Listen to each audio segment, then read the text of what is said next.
I stand here before you, looking back fondly on the 4 years of legacy we've all made together. Do you see her? The girl in the graduation gown giving that awesome speech? Well, that was me, Taylor Flores. Take a look at my parents. They looked so proud of me. Oh, but I will never forget this face. This is Jonas, my arch enemy.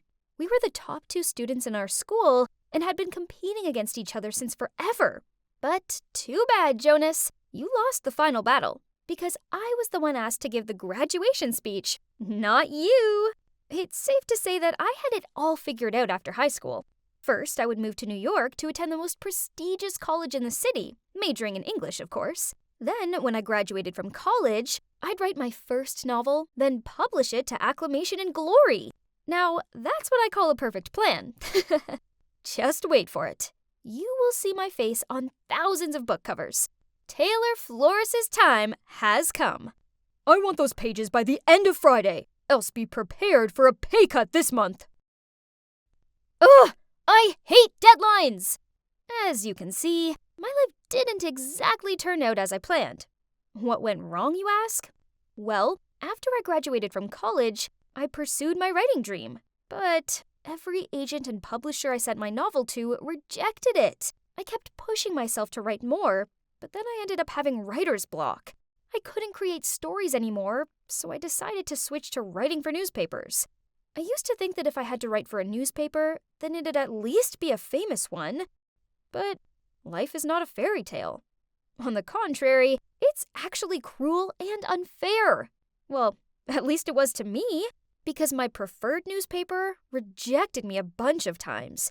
So now I ended up here, working for this unknown news website with an all-time grumpy manager. Okay, so back to what was happening at the office. Suddenly, my phone buzzed through an email. Oh no, it's an invitation to my high school reunion. No way I could go back to my hometown and see everyone. They'd all see what a loser I'd become and I'd be the joke of the party.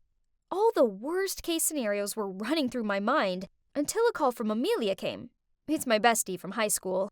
She asked me if I was going, and I told her never in a million years. If you don't go, then everybody will assume that you failed in life and you're too ashamed to go. So the best thing you can do is to attend and keep your head up high. Man, Amelia really had a point and was great at persuading other people. No wonder she's now a lawyer. Ugh. So here I was, in front of the venue, feeling so nervous that I thought I may throw up. But it's now or never, right? I just needed to put my game face on. I entered the room to a load of unfamiliar faces. Huh? Was I in the wrong place? I was about to leave when I suddenly bumped into somebody and fell on the floor. Ouch! I looked up. It was a chubby lady who was holding her baby in one arm and gripping a toddler's hand with the other. I instantly apologized. I'm so sorry. I hope I didn't hurt the kids. Oh, it's fine. You're lucky my belly was big enough to block you. She then paused and took a closer look at me. Is that you, Taylor? You look great. Let's get inside. The party just started. Wait, she knew me. But who was she? I guess she did look familiar. Maybe I should wait for Amelia and ask her, as she had kept in touch with most of our classmates. I looked around, trying to find someone familiar to have a chat with, but my gosh, why was it so hard?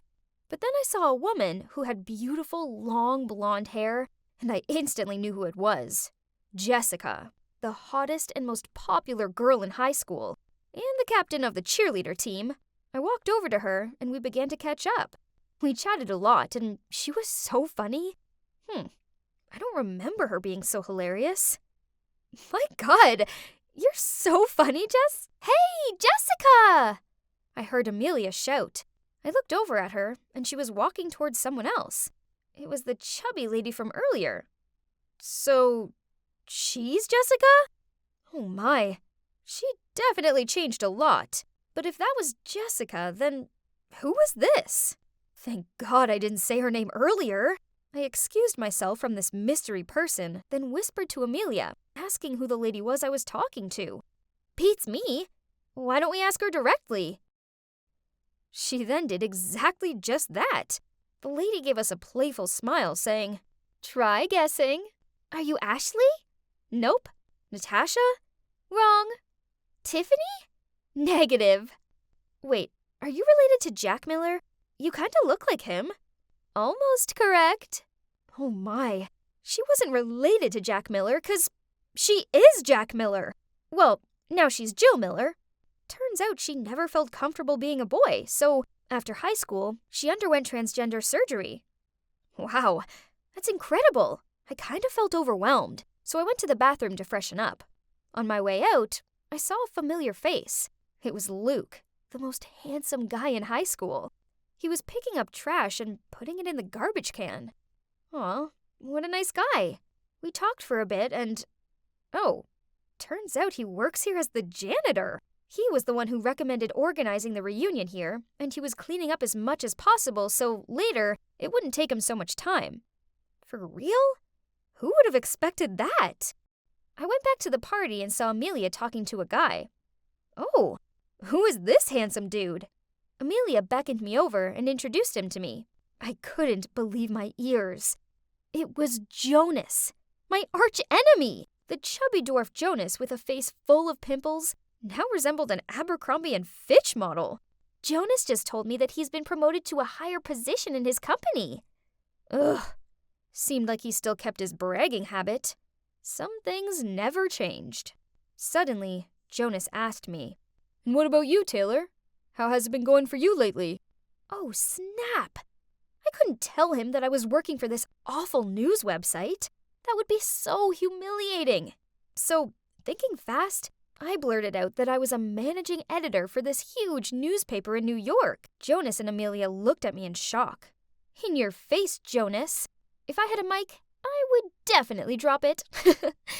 I asked Jonas what position he was promoted to, and he replied, "Oh, I got Chief Technical Officer." Huh, nice try, but it was no match for my amazing job. I won that battle, loser. Well, in general, the reunion went pretty well, even though I had to lie about myself, but whatever. It's not like I was gonna see Jonas again, right? Wrong. A week later, I received a Facebook friend request from him. First I ignored it, but then a few days later, he texted me via Messenger, asking why I didn't accept him on Facebook. Ugh, that was so annoying. Fine, but first I had to readjust my page. I needed to hide photos, statuses, and tags that were related to my company. Done. Then Jonas began to text me. "It was nice seeing you the other day. Would you like dinner sometime?" I'm sorry, what? Was he asking me out on a date? Or was this a prank? 'Cause I live in New York. I told him that, and oh my God, he lives in New York too. Ugh, great. But the thing is, I told him last time that I'm an editing manager, and that's a busy job. So during our date, I asked Amelia to pretend to be my secretary and call me a bunch of times during dinner. However, before we could play our act, Jonas was the one who received a dozen calls and then had to leave early because of an incident at his company. After that, he texted me quite a lot, but still feeling bitter from being ditched at dinner the other day, I only replied to him after 30 minutes. Every time. But on days when he didn't text me, I found myself staring at my phone, longing to hear from him. Jesus. I was falling for him? Jonas? Why Jonas? I couldn't understand myself anymore and was unable to stop my feelings. So when he told me he liked me, I said I liked him too. And soon we became a couple. It was great at first, but then Jonas insisted that he drive me to work and pick me up. Oh no. I refused, of course, but he wouldn't take no for an answer. Ugh. So when Jonas dropped me at the fake office, I had to run. No, I had to sprint 5 blocks to my real office to make it on time. And then in the evening, I had to leave 30 minutes earlier to run back to the other office and wait for him to pick me up. The first 3 times, I could handle it. But Jonas wanted to drive me to work every day. That's enough. I needed a break from all this running. Eventually, I came up with an excuse. I bought a bike and told him that I wanted to ride to work, as it would be good for my health. Phew. I didn't have time to run 5 blocks each day anymore because I had an important interview to prepare for. Oh yeah, I was applying to my dream newspaper. Again, if I did get in, I don't need to lie to Jonas anymore. And luckily, my interview went pretty well. I had a smile on my face as I walked over to the elevator. First it was just me, and then a bunch of employees went in. The elevator was about to close when suddenly, from the outside, someone put his hand between the doors. "Please wait!" And that's when I saw a familiar face. Jonas! Our eyes met, and we both looked shocked. Then one of the employees said to him, "Hey boss, I already finished the report, and will send it to you this evening." What? Why did the guy say that to him? When the elevator reached the ground floor, I quickly ran out of it. Jonas ran after me, held my hand, and said, "Wait, let me explain." What is there to explain? We both lied to each other. Jonas held me in his arms and tried to keep me calm. Then he began telling me everything. Oh my God. Turns out he's the actual editing manager of this newspaper. Ugh! Well, that explains a lot. I should have known he didn't work in technology, as I once asked him to repair my laptop, and he ended up locking himself out of it. Hearing you say you had my job shocked me. I didn't want to embarrass you, so I made up another position. So he knew right from the beginning I was lying. Then why did you insist on driving me to work, when you already knew I didn't work there? I was just messing with you. Besides, I was kinda curious to see how long you could keep the lie up for. I'm sorry. But the truth is, I like you. I have liked you since high school. Back then, I was always competing with you because I wanted you to notice me. I thought I was about to throw a tantrum, but thinking back, it was all my fault. If I hadn't lied in the first place, then Jonas wouldn't have had to lie about himself. Right at that moment, I received an email from Human Resources. Oh God, I got in! They were so impressed by me that they had to email me right away. I was so happy that I hugged Jonas as he said, "Congratulations, newbie. Now, let's get to work. Your first task is to go out on dinner with me." Yeah, so now Jonas and I work at the same place, and he's my boss. I used to hate losing to him, but now that he's my boyfriend, I feel fine. Actually, I'm really proud of him. This was like a dream come true. That gorgeous man in front of me is Ethan, my crush since I was just 14. Back then, Ethan was my dad's business partner. So he'd often come over to our house for dinner. For years, I adored him in secret. But now, at 19, I could finally be honest about my feelings. So when I ran into him by chance in the grocery store, I felt like it was meant to be. He invited me for a drink in the cafe nearby, and we instantly hit it off. We started dating, and now we're an official couple. There's just one thing that worries me. Ethan is recently divorced and has a 10-year-old daughter, Clarice, who he has full-time. While daydreaming, I couldn't hide away from the thought of being someone's stepmom. Oh my, I didn't want to become a mom yet. Don't worry, Clarice is a cute kid. I just know you two will get along. Clarice gave me a devious smile the moment she saw me. Another fish got hooked. Huh? Hey, that's not the right manner. Apologize, now! Ethan immediately said. Clarice let out a loud, "Ugh," then reluctantly apologized. Great! When has it ever been easy to be friends with a naughty 10-year-old girl? I understand this better than most, as I have a little sister. She's either giving me a headache or crazing at me for candy, and I could tell that Clarice was gonna be no different. One day, Ethan called me in a panic, saying he had an urgent business trip. They informed me at the very last minute. I didn't have time to find a babysitter. Can you help me take care of Clarice for a few days? What? I've only just met the girl, and now I have to mind her for a few days? I still didn't know what to say when Ethan continued. I'll make it up to you after this. And then, the next thing I knew, Clarice was at my front door. Oh gosh, somebody help me! Well, you know those girls that age, like my little sister? I kept pouring out while Mike just smiled and slightly shook his head. I have to make her like me to win over Ethan. So, lovely Mike, can you please come hang out with us? Seriously? Please? Aren't you good with the ladies? Fine. You know I can't say no to you. I took Clarice to a theme park. She frowned the moment she saw Mike. Who's this? I don't like strangers. I smiled and said, "This is Mike. He's really cool and I don't care." Cindy, what kind of situation did you drag me into? Man, I had to ask myself that question. This wasn't what I envisioned it to be. The outing turned into a competition between them. Clarice challenged Mike to play game after game with her until she won. In the end, they played with the water guns, and I knew for sure Mike let her win.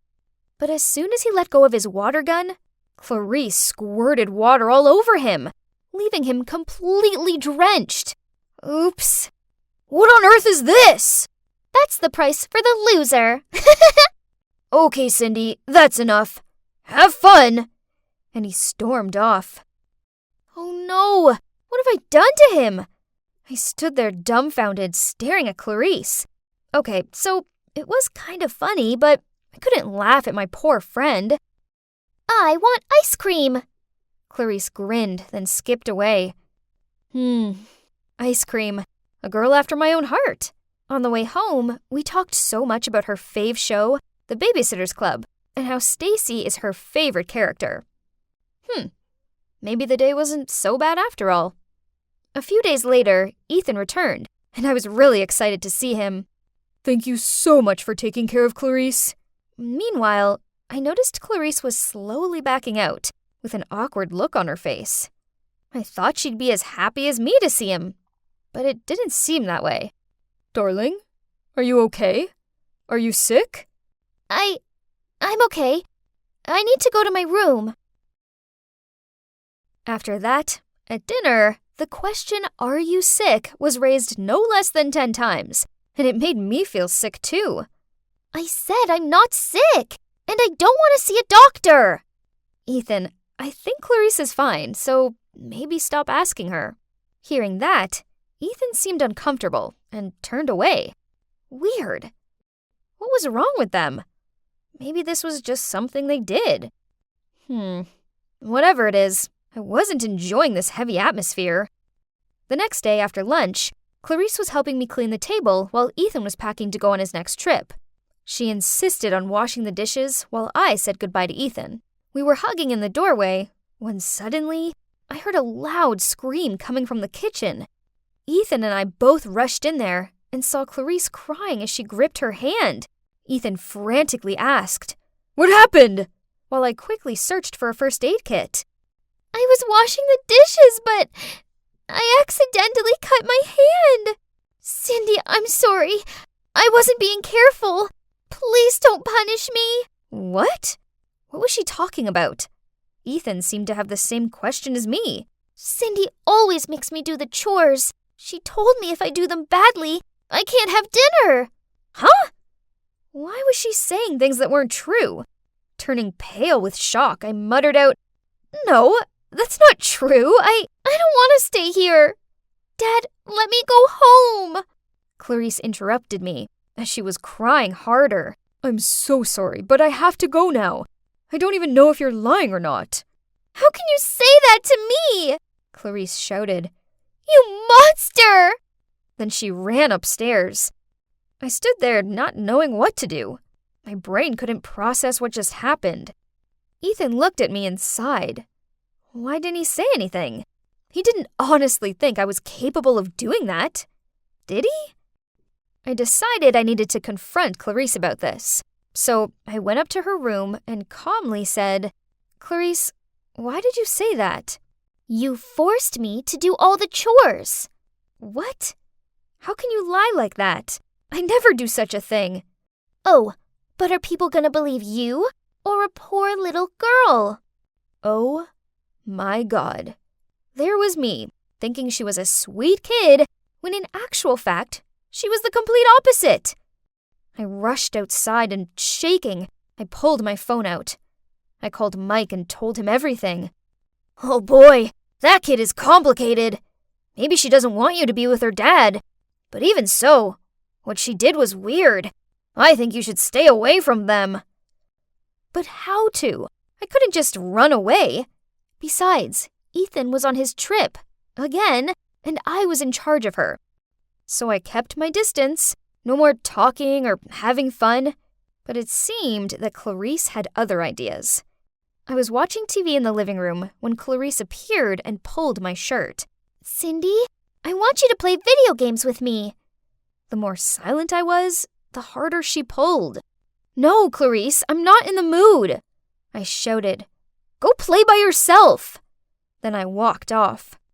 A few minutes later, Cass, a senior student, came over to give me some documents. We sat down and had some iced tea. Then suddenly, bam! And a cry. Oh no! Cass and I rushed to the noise. Clarice had fallen down the stairs in the basement and was surrounded by the laundry basket and dirty clothes. Cass quickly ran down there and helped her up. "Are you okay? What happened?" "Cindy told me to do the laundry in time. The basket was so full, so I slipped." No! I screamed inside my head when Cass gave me a concerned look. "Cass, please, I'll explain later. Can you please leave?" "Why?"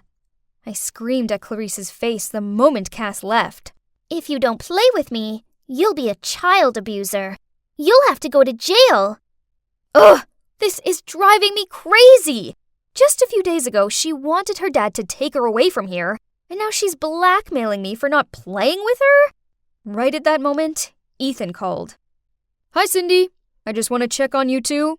Is Clarice sick or anything?" Ugh, what on earth is this? Am I crazy? Or are these two actually weird? OMG.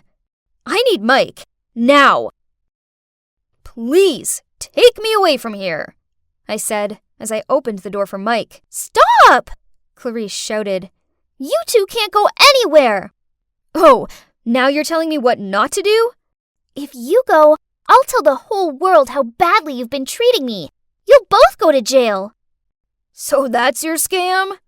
Her smirk disappeared. She turned pale and stuttered. No, it was my dad's." "Your dad's scam?" Clarice looked flustered as she realized what she had just blurted out. Then she quickly covered it up. "Nothing!" Mike sat down and looked at her with stern eyes. I stood there, waiting for the answer. My daddy made me!" Eventually, Clarice confessed. Turns out, Ethan was a professional scammer who scams young, wealthy girls into giving him money. Worse, he dragged his daughter into his scheme. The plan went like this. He used his handsome looks to flirt with the girls, then Clarice's cuteness to get the girls' empathy. After that, he would go on some last-minute business trip and ask them to take care of Clarice. Meanwhile, Clarice would pretend to be seriously sick. When Ethan arrived back, he would persuade the girls to hand over money for hospital fees, then he and Clarice would disappear out of their lives. "At first he told me to do what he said and he'd get me a bike." "What about the abusing lie you made up?" I asked, still shocked. "I made up that excuse so Dad would take me away. I really like you, so I don't want his plan to work." "Then why did you continue to act up?" "Because Cindy was mad at me, and I wanted her to play with me, so I pulled that trick again." Tears streamed down my face. Unbelievable! I voluntarily stepped into his trap right at the beginning. He didn't even have to do much. I felt like such an idiot. After that, we exposed Ethan. Clarice helped us too. Turns out he's bankrupt, which is why his wife left him and why he's no longer my dad's business partner. Ethan was arrested, but Clarice's mom was out of the country, and she refused to return for her daughter. To be honest, I love Clarice, and I didn't want her to live in the orphanage. So I let her live at my place for a while before I told my parents everything. Obviously, my parents have more capacity and power to deal with this. It took a while for Clarice to get over her guilt and settle in, but now we get on better than ever. She's a sweet, cute girl who deserves far better than her parents have given her. Then one day, I came back home from college to find Clarice placing some roses on the dining table, which was already romantically set up with candles and steak. "Cindy, you're back!" "How can you prepare a full dinner like this?" Clarice didn't say anything. She just giggled and ran to her room. Someone hugged me from behind. "Would you mind being my date tonight?" It was Mike. Thinking about it, I guess my perfect man was right under my nose this entire time. So, grinning, I turned around and replied, "I thought you'd never ask." "Susan, hurry up or we'll be late to see the House of Gucci." Hang on, where was Susan? I looked around to see my friend standing on the spot. Lola, isn't that your car?" I looked in the direction Susan was pointing and saw my beloved car resting on the back of a tow truck. Great! Our only mode of transport was being impounded for illegal parking. So much for a movie trip. Well, let's call it a day. My line of thought just ended when, oops, something fell on my shirt. Ah! Those stupid birds! Unbelievable! This was my brand new tee, and now it was covered in bird droppings. Oh yeah, welcome to a normal day in the life of Lola the Jinx. Yes, I've been called that since I was a little kid.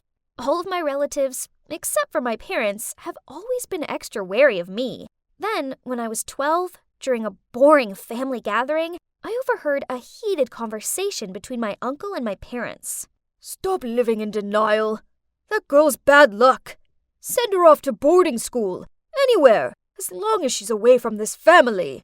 "You're being ridiculous. It's my daughter you're talking about. The fact that you lost your job has nothing to do with her. She's just a kid." "That's right. This isn't Lola's fault. You need to stop blaming her for everything because of some silly words." It turned out that the silly words in question were told by a prophetess on the day of my birth. So, my family owned a famous furniture manufacturing business in the area. But unfortunately, on the day I was born, there was a fire in the workshop and they lost everything. On that same day, a prophetess passed by my house and dropped a sentence that made everyone in the family panic. "That newborn is a jinx who will bring misfortune to the entire family." So that's why relatives ignore me, don't invite me to parties, and whisper about me behind my back. I don't want to believe the prophecy, but with all the bad luck I've had so far, it's hard not to. Have you ever carried an umbrella around with you for 6 days straight, only for it to be sunny? Then the one day you forget to bring it, it pours down? Or have you ever been able to lick a delicious-looking ice cream when you tripped and splashed the whole ice cream on the poor person standing opposite you? Well, not only was I unlucky in my own right, but my ill fortune also affected the people around me. It's no wonder I'm a shy girl who struggles to make friends. Besides my parents, I only have one friend, Susan. Hey Lola, have you ever thought about breaking your bad luck? There's a very famous fortune teller in town. Breaking bad luck? Well, that sounds like a good idea. I've had enough of being Lola the Jinx. The next day, following Susan's instructions, I went to a small house on the outskirts of town.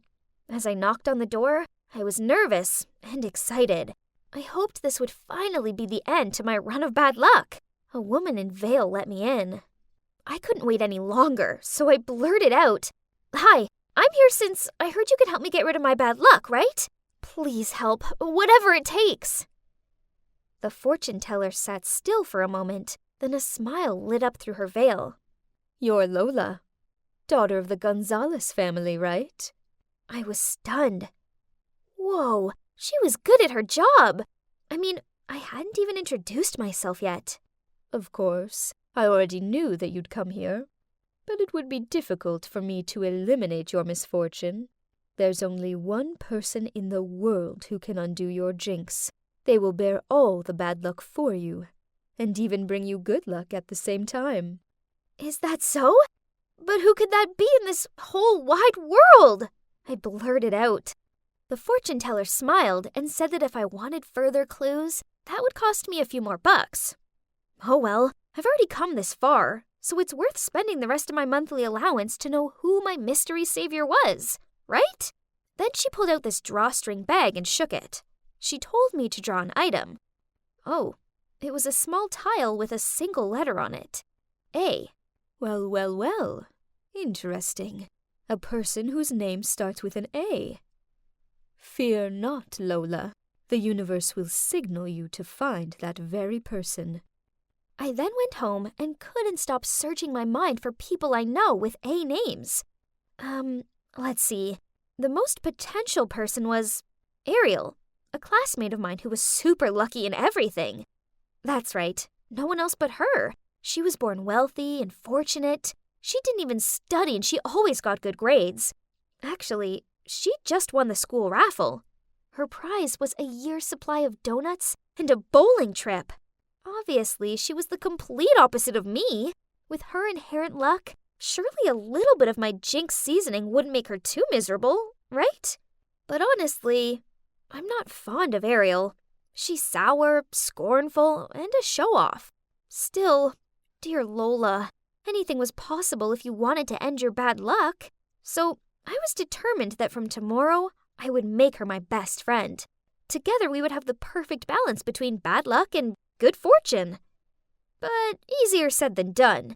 Being friends with Ariel meant I had to continuously compliment her on everything. Her new shoes, high grades, choice of lipstick color. Ugh. She also made me go and queue up to get her lunch. Someone like me struggled to carry my own lunch without tripping, let alone two. But the weird thing was, I didn't fall over. Actually, ever since I started hanging out with Ariel, I couldn't recall anything bad happening. With my newfound luck, I started opening up to some of my other classmates. And you won't believe it, an unlucky girl like me even won 2 tickets to the opening of a new water park. So I decided to share one with Ariel. To be fair, it was her luck that got me those tickets, right? But, hang on. Was that Ariel tottering out of the changing rooms in her stiletto heels? What an idiot! And right after that, just as you might have guessed, she slipped over. But to my horror, she also frantically grabbed onto my arm to take me down with her. But wait, why didn't I feel any pain? Oh, was I dreaming? Did this handsome guy just save me? As for Princess Ariel, she broke a tiny fingernail, so she just stormed off sulking. Never mind, as I had a new companion, my super cute hero, Anthony. Since then, Anthony and I talk to each other every day, and just like that, we officially became a couple. Honestly, who would have imagined that Lola the Jinx would one day have a very wonderful boyfriend like Anthony? Maybe my luck had finally changed. Yay! So the prophecy was fulfilled. Ariel was the one who brought me luck. But actually, thinking about it, Ariel didn't seem to be having any bad luck at all in the meantime. Well, apart from the fingernail incident. But in that instance, she was lucky she didn't sprain her ankle or anything. Perhaps we were all riding on the good luck train, for once. But there's still one thing I can't understand. Honey, why were you so late today? Sorry, babe. On the way here, I got a flat tire. Twice! Yeah, you see, my boyfriend sure had been having a lot of bad luck lately. But wait, Anthony also has a name that began with the letter A. Could it be that it was Anthony who bore my bad luck? Not Ariel? Oh no, this couldn't be happening! Then, over the next few weeks, my suspicions were confirmed. Anthony lost his phone. He misplaced his assignment, picked up the wrong dog from the vet's, and even managed to walk into his mom's brand new, expensive vase. Smash! I could continue to be a jinx, but I didn't want any of my loved ones to endure this fatigue for me. Instead, I needed to find a way to help Anthony get out of this for good. Maybe he could befriend someone super lucky. Then this would reverse his bad luck. With this plan in mind, I planned a picnic for us both, then invited the luckiest person I knew along too, Ariel. At first, it seemed to be going really well. It wasn't raining, and there weren't ants in our sandwiches. But then I noticed Ariel giggle and twizzle with her hair as she looked at Anthony. Oh no, Ariel had a crush on my boyfriend. The problem was, the more I saw them together, happy and bad luck free, the more I concluded that Anthony was better off without me. So I started ignoring his calls and messages and purposely avoided the places I knew he would be. All was going well, until he showed up outside my school. Ugh! Lola, why are you ignoring me? What did I do wrong? I pretended not to hear anything and kept walking, but he ran after and caught me by my wrist. So I yelled at him, "Nothing! You're perfect! That's why I stopped talking to you. I'm a jinx, and you deserve better." He gave me a confused look, so I explained all about how bad luck had a way of following me and the people I was closest to, and that's why I had set up a date for him and Ariel. You're such a fool. Are you seriously ready to throw away what we have because of some stupid prophecy? Plus, I'm not an object for you to just give away to whoever you want. Then he stormed off. This was awful. Now I'd gone and lost my amazing, sweet, caring boyfriend, and I only had myself to blame. Later that night, Mom walked into the living room and saw me slumped on the couch crying. She asked me what was wrong, and I blubbered out all about my bad luck, the fortune teller, and how I lost my boyfriend because of it. I think it's time I visited this fortune teller. It might be the prophetess from the day you were born. I didn't see her back then as I was in the hospital with you. If it really is her, I'm longing to know why she decided to put so much stress on our family with her ludicrous words. The next day, Mom and I went to the fortune teller's place. Mommy yanked the veil off her face and stared at her in shock. Turns out they went to school together. And back then, this woman was jealous of my mom's luck. A jealousy she never got past. So she tried to sabotage her by telling those ridiculous prophecies to not only me, but the rest of our family. Thinking about it, throughout my childhood, my relatives treated me like a bad luck charm. So that's how I acted. I alienated myself, acted insecure, and had no confidence. Maybe it was my negative energy that was making me unlucky, not some dumb prophecy. So what happened next? Well, Mom made sure the whole town found out about what a fraud the fortune teller is. She wrote a public apology to us and paid us compensation. As for me, I decided it was time to make my own luck. So I went round to Anthony's and handed him 2 tickets for the water park. And I apologized for all my superstitious nonsense. He seemed to appreciate the gesture, and he forgave me. So we're back together. Yay! From now on, it's only positive vibes, happy thoughts, and grasping life's opportunities. The most important thing I've learned is that if you see life as beautiful, it'll always be beautiful to you in return. Dad, where have you been? I was so worried. Go away. Don't touch me. I froze on the spot, not understanding why my once kind-hearted father was being so cold toward me. I snapped out of my daze and tried helping him forward, but he flinched me away. My eyes started to tear up, and I didn't know what to do. Then another woman appeared. She quickly helped him up and smiled at me. Don't worry, sweetie. I'll take care of him. Excuse me? Who was she? My mother had barely been put in the ground, and Dad had already moved on? I couldn't watch any more of this, so I quickly left the room. How could things go downhill this quickly? My life used to be so simple and perfect. I had a loving family. I was always on top at school. People always complimented me on how I inherited both the beauty and intelligence of my mom and dad. But then a traffic accident happened and took Mom away from us. Ever since then, my polite, well-mannered, loving dad changed into a cruel, bitter drunk who seemed to despise me. The next day, I arrived home from school with the worry about what state my dad would be in. But, why was Uncle Alfred on my doorstep? I invited him inside, and there was Dad, slumped on the couch, surrounded by empty beer cans. As soon as he saw us, he slurred out and started throwing the cans at us. Uncle Alfred then took me to dinner so we could have a talk, and I couldn't help the tears as I blurted out how bad things were at home. He patted my arm and said, Your father's been through a lot. I think it's best if we give him time to sort himself out. I think you should come live with us for a while. So that's how I ended up living with Uncle Alfred, Aunt Madeline, and my cousin Charity. At first, everything seemed fine. As bad as it sounds, it was a relief to be away from Dad and to be able to properly process my thoughts for once. I was so grateful to Uncle Alfred for giving me a second home. But then he went away on a business trip, and everything changed. I was walking back to my room when Charity appeared in her doorway and tripped me up. As I stumbled and landed on my hands and knees, she snorted out, "Yes, that's right. Bow down to your queen, you hideous peasant. You should know your place in this house." Ugh, that girl was such a pain. Since her dad went away, she wouldn't quit tormenting me. It's ironic that her name is Charity, but she doesn't seem kind at all. I'd had enough of her cruel jibes. This had just got personal. So I angrily replied, "I know you're just jealous of me because your grades suck and you're not as pretty." Charity's eyes welled up. Then she shoved past me and ran to her mom. I followed after her and explained what happened to my Aunt Madeline. She frowned at Charity, then scolded her. Phew. Fortunately, I had Aunt Madeline on my side. Anyway, justice is served, right? Wrong, as it wasn't long before my aunt's attitude changed toward me too.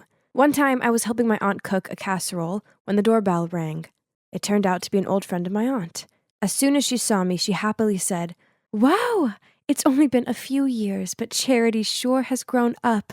The older she gets, the more she looks like Alfred, doesn't she? Look at her eyes and smile." I stared at Aunt Madeline in confusion and saw her mood immediately shift. That night when I brought the casserole dish out, Aunt Madeline took one bite, then spat it into a napkin. "You're clumsy, thoughtless, and now an awful cook? Be a bit more useful, will you?" I stared at her open-mouthed, unable to find the words to say. Then Charity piped in, "Please, never make this again. Casserole is so gross. Just like you." Then she smirked at me as she dumped the entire plate into the trash. Weird.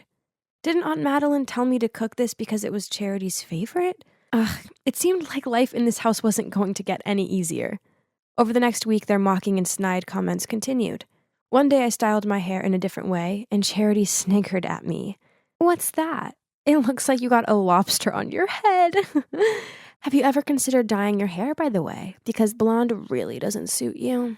On another occasion, I was invited to a party, so I put on this cute dress, but when I walked downstairs in it, they both stared at me. My aunt said, "Oh, dear. Is that piece of rag making you look even chubbier than usual? Or is it because you've been so well fed living with us?" Another time, I was sitting at the breakfast table, dabbing lip gloss onto my lips, when Charity yanked it off me. As I tried to grab it back, she sniggered out, "What for? Putting this on your gross lips just makes you look desperate. No one wants to kiss you anyway." Gosh, my patience with this girl was wearing very thin. Worse still, Aunt Madeline overheard the whole thing, but she just laughed. I didn't understand why they were being like this. I knew I wasn't ugly or fat, and far from it. I know I'm pretty, as I was always complimented on my glossy long hair. Well, until I moved here, anyway. This was so confusing. Why were they jealous of me? It turns out that being too beautiful was not easy. Ugh. Things got trickier when my dad, who's also the school principal, returned to work after his time off. He totally ignored me, and it made me feel terrible. Then I arrived home from school to Aunt Madeline fussing over me and asking if I wanted anything to eat. Huh? What? Oh, I see. Uncle Alfred was back from his work trip. Ugh! It was time I exposed this mother-daughter duo's fake act once and for all. So that evening, I volunteered to cook. Yep, you guessed it. I made the casserole dish. As I brought it out, Charity accidentally shouted, "Ew! I already told you I hate this dish." Aunt Madeline turned pale, and Charity gave this gawping, shocked look. Then I dropped to my knees and pleaded, "I know I'm wrong. Please don't punish me anymore. I don't want to sleep in the basement again." Uncle Alfred looked very confused, so I continued. "I forgot that Charity hates this dish. I've been punished several times, but I still keep on messing up. I'm the one to blame." "What is this? I go away for a few weeks and come back to carnage?" He ordered Aunt Madeline into their room for a private chat. "We're not even related. Don't expect my mother and I to be nice to you," she said, then stormed off. What? What did Charity mean? Of course we were related. Aunt Madeline was my dad's sister, right? I wanted to know what was going on, so I hid behind the door and listened in on their conversation. Tell me the truth. Teresa is your child with Claire, isn't she? I was taken aback. Claire? My mother? Had I misheard her? I know. Mark told me. The day Claire had the accident, they ran some blood tests, and he found out Teresa's blood type didn't match his. Obviously, she's not his biological daughter, and she looks just like you. Now tell me, did you and Claire cheat behind our backs? You used to be in love with her before you married me. So Dad treated me like that because he found out I'm not his own daughter? And Alfred and my mom used to be in love before she got married to my dad? Explain to me! Enough! Alfred finally spoke up. I have nothing to explain to you. Hearing footsteps toward me, I rushed to my room, closed the door, then crawled into my blanket pretending to be asleep. Suddenly, I heard the door open. It was Alfred. Teresa, let's get out of here. I packed a bag and left with my Uncle Alfred. We moved into a small apartment not too far from his house. Even though he took care of me a lot, he never mentioned that day ever again. I didn't dare to ask either. So we just let it slide. He had to be my real dad, right? He just wasn't ready to talk about it yet. I tried to avoid Charity as much as possible, but this wasn't always easy as we went to the same school. It wasn't like I was scared of her or anything, it was just awkward. Then one day, I walked along the corridor to see flyers stuck to lockers, doors, windows, and floating around the floor. They all had a picture of my face on them, and scrawled across them was, "This fraud is the product of her cheating mom and a married man." Everyone was giving me dirty looks and whispering about me. I panicked and rushed out of there, but I wasn't looking where I was going and bumped straight into a jock, and standing next to him was Charity. Enjoy the fame. These flyers were specially made for you. Right at that moment, my father appeared holding a flyer. He waved it in front of her. What is this? Who allows you to trash the school with this rubbish? Leave Teresa alone. I couldn't cope with my father right now, so I ran off to class. That afternoon, I heard the school speaker announce that everything written on the flyers was lies, and Charity would be in detention. Once the last bell rang, I just wanted to get home and hide away from the world. But as I walked outside, I saw my dad waiting for me at the gate. I had nothing to say to him, so I ignored him and walked off. Please, Teresa, at least hear me out. I stopped on the spot, then walked over to him. I guess it was time I found out the truth. So, turns out, yes, I'm not his daughter, but I wasn't Uncle Alfred's daughter either. I found this, and it made me feel so guilty, he said. He showed me an artificial insemination certificate file. Turns out after years of trying, my parents went to run some tests, and my dad was diagnosed as infertile. Mom didn't want him to be upset, so she secretly got artificial insemination and gave birth to me.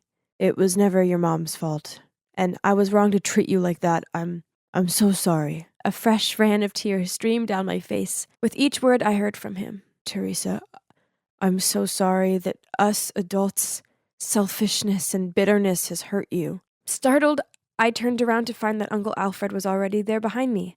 I guess he'd come to pick me up, and I didn't notice since I was talking to my dad. He must have heard the whole story. Alfred and I will do anything to make it up to you. Even if you want to find your biological dad, we'll try our best. I looked at him and Uncle Alfred, thinking, there's no need to, as I've already got two amazing dads. No! Now take your stinking money and get off my ship! It really wasn't our day. He was the 5th guy to reject us already. No one seemed to want to go to that island. Oh, hi there. Julia here. It's been 2 years since my dad strangely vanished into thin air while on a business trip. He just disappeared. But even when the authorities confirmed he'd passed away, I couldn't shake off the feeling that he was still alive somewhere out there. So I've still been looking for him ever since. In fact, just a few days ago, I found a clue. You see, I'm studying at the Archaeological Institute, where I happened to find an ancient map of some treasure hidden on a deserted island. Sounds wild, right? Well, it gets crazier. Right at the exact spot where the treasure was marked on the map was a symbol of a swallow. My dad's signature swallow, and his initials RC were written there too. Could it be? There was no time to waste. So that's how I ended up here in a fishing village close to that island with my best friend Lily. She's tagged along because she was so worried about me going alone, which was sweet of her. You see, there was a rumor among the locals that the island was cursed. Apparently, anyone who dared to venture there disappeared without a trace. That's why it's named the Lost Isle. But there was one ship that had returned from there intact, Captain Black Bill's. On returning, he told the locals that surrounding the Lost Isle were reefs with super fast currents, so most ships ended up shipwrecked. The souls of those who died there were trapped years after years and became wicked spirits guarding the island from strangers. But fortunately for Black Bill, he happened to have a charm of the goddess Amphitrite to protect him from all the storms at sea. And it actually worked. Anyway, Lily and I decided he was the man for the job, so we went to the local pub to find him. Give me another rum and coke, will ya? He said between hiccups. The man was already drunk.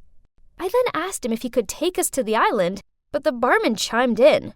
Oh, come on. Only fools dare to go near the Lost Isle. But isn't it safe to go with Black Bill? I heard he's protected by a goddess or something. That's right. Black Bill suddenly raised his voice. But the charm only works when you're out at sea.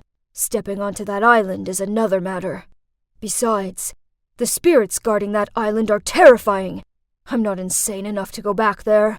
So the answer is no! I wasn't about to give up, though. How much do you want? 50,000 and I'll take yas. He laughed. His words left us dumbfounded. Let's just go home. This was a waste of time. He's obviously trying to steal our money. 50 grand? Where on earth could we find that amount of money? But I'm so close to my dad now. I can feel it. I can't give up halfway. Suddenly, I had an idea. Actually, we wanted to go to the island to find an ancient treasure that's worth way more than $50,000. If you take us, we'll split the treasure. What do you say? Ha! How do I know you're not bluffing? He said. So I showed him the map. It took him a few minutes, but eventually he shook my hand and the deal was set. Then he said we needed to set off as soon as possible. Otherwise, other people would try and beat us to the treasure. So, early the next day, we boarded his ship, the Siren. And I'm not gonna lie, we were both pretty scared. The other sailors were quite rough, and only one of them stood out as he smiled brightly at us. He then came over and offered to help carry our luggage. He was just so sweet compared to the others. What's so funny? I'm Skylar, by the way. Oh, nothing. It's just, you don't really seem like you belong here. Well, I don't have much choice. My dad's the captain. They're related? But he seemed nothing like Black Bill. He could clearly see I was surprised as he said, Everyone reacts like that. It's true. I don't look much like him, do I? Ahem. I turned around, realizing Lily was just standing there waiting for us. She had a smirk on her face and wouldn't quit teasing me as Skylar led us to our room. Since when did you change your type to sailor boys? I just shook my head, laughing. I mean, he was cute, but that wasn't the point of the trip. We settled in, but that night I couldn't sleep at all. I decided to go up on deck for some stargazing. It was eerily quiet out there, but I suddenly heard a sound coming from the other side of the ship. I quickly went to see and found Skylar leaning on the rail. He's probably having trouble falling asleep too. So we ended up chatting all night, and I told him why I had to get to the Lost Isle. He looked me in the eyes and said, I'm sure you'll find your dad. I know you can do it. He seemed so sincere and warm. It actually made my heart skip a beat. By noon the next day, we had reached the island, and it was just as terrifying as Black Bill had said it would be. Rows and rows of jagged rocks rising out of the sea, with the waves crashing so high, I thought we'd be shipwrecked in a second. The ship was shaking so violently, I really didn't think we'd make it. But we did. After almost colliding with the rocks a few times, we eventually made it through, and I've never been happier to see land before. However, there were still many challenges ahead. The first night on the island, I was curled up in my tent when a sound of footsteps coming from outside woke me up. I quickly unzipped it to see who was there, and that's when I saw a dark figure rushing off into the bushes. I was so scared, I screamed and woke everyone up. After checking, we realized all our bags and food that we'd left outside had been stolen. Perhaps the ghosts of this cursed island are trying to scare us away. I felt Lily shiver beside me, while I tried my best to look unfazed. But Skylar suddenly spoke up. What would ghosts do with food anyway? It was obviously some man. Monkeys? Yes, it was obviously monkeys. Right, son? In fact, they'll probably come back. So we best keep our eyes peeled. For the rest of the night, we took turns guarding the tents. Then once the sun came up, we packed up our camp and continued on our journey across the jungle. Julia, are there really ghosts on this island? Ghosts aren't real, Lily. I started, but then I found myself screaming. My right leg dropped and suddenly I was falling into a hole. Luckily, Skylar was nearby and grabbed my arm just in time. I quickly looked down and saw there were dozens of sharpened wooden stakes at the bottom of the hole. What in the world? That wasn't the only trap, though. As we crossed the island, we all got stuck in a snare at some point. From net to rope leg traps, this cursed island has all the tricks up its sleeve. Luckily, no one got seriously injured, but it was still totally freaky. That night, I headed towards Skylar's tent to thank him for saving me, and as soon as he saw me, he pulled me into a hidden corner and said, There's something I need to tell you. I'm not Black Bill's real son. Skylar! Black Bill suddenly shouted from a distance. Come here! Right now! I'll talk to you later. Hide that compass, and don't tell anyone. Before I could even begin to understand what was going on, he'd left. Another shock hit me as I saw the swallow symbol alongside my dad's initials engraved onto the lid. Huh? How did he get this? Did Skylar know my dad? A billion questions flooded my mind, but by then, Skylar had already gone guarding the campsite with his dad. The next morning, after basically no sleep, I decided I had to find Skylar and get some answers. As I was looking around for him, a group of strangers landed from the trees. They were like some sort of jungle people, with bushy hair and beards and wore raggedy clothing. They surrounded our camp and started threatening us. I was so scared, I couldn't move a muscle. Julia! Lily! Run! Skylar screamed, and I managed to snap out of it. I grabbed my bag in Lily's hand and ran after him and Black Bill. We eventually found a cave and took shelter there. It was hidden deep in the trees, and we prayed they wouldn't find us. We then only came out when we were sure they were gone. I asked if we should go find the rest of the crew, but Black Bill ignored my question and only had his mind on the treasure. Ugh! He was willing to leave his crew behind. What a cold-blooded man! And yet, I had no other choice but to continue the search. I couldn't risk being caught by those barbarians. I needed to find my dad. So I reluctantly pulled the map out and we followed the directions. It led us to a stone temple in the middle of the island. One by one, we entered and went deep inside. Suddenly, Black Bill screamed. An arrow flew past him, just missing his cheek. Terrified, he turned pale, clutching his chest. Your treasure better be worth all of this, or else...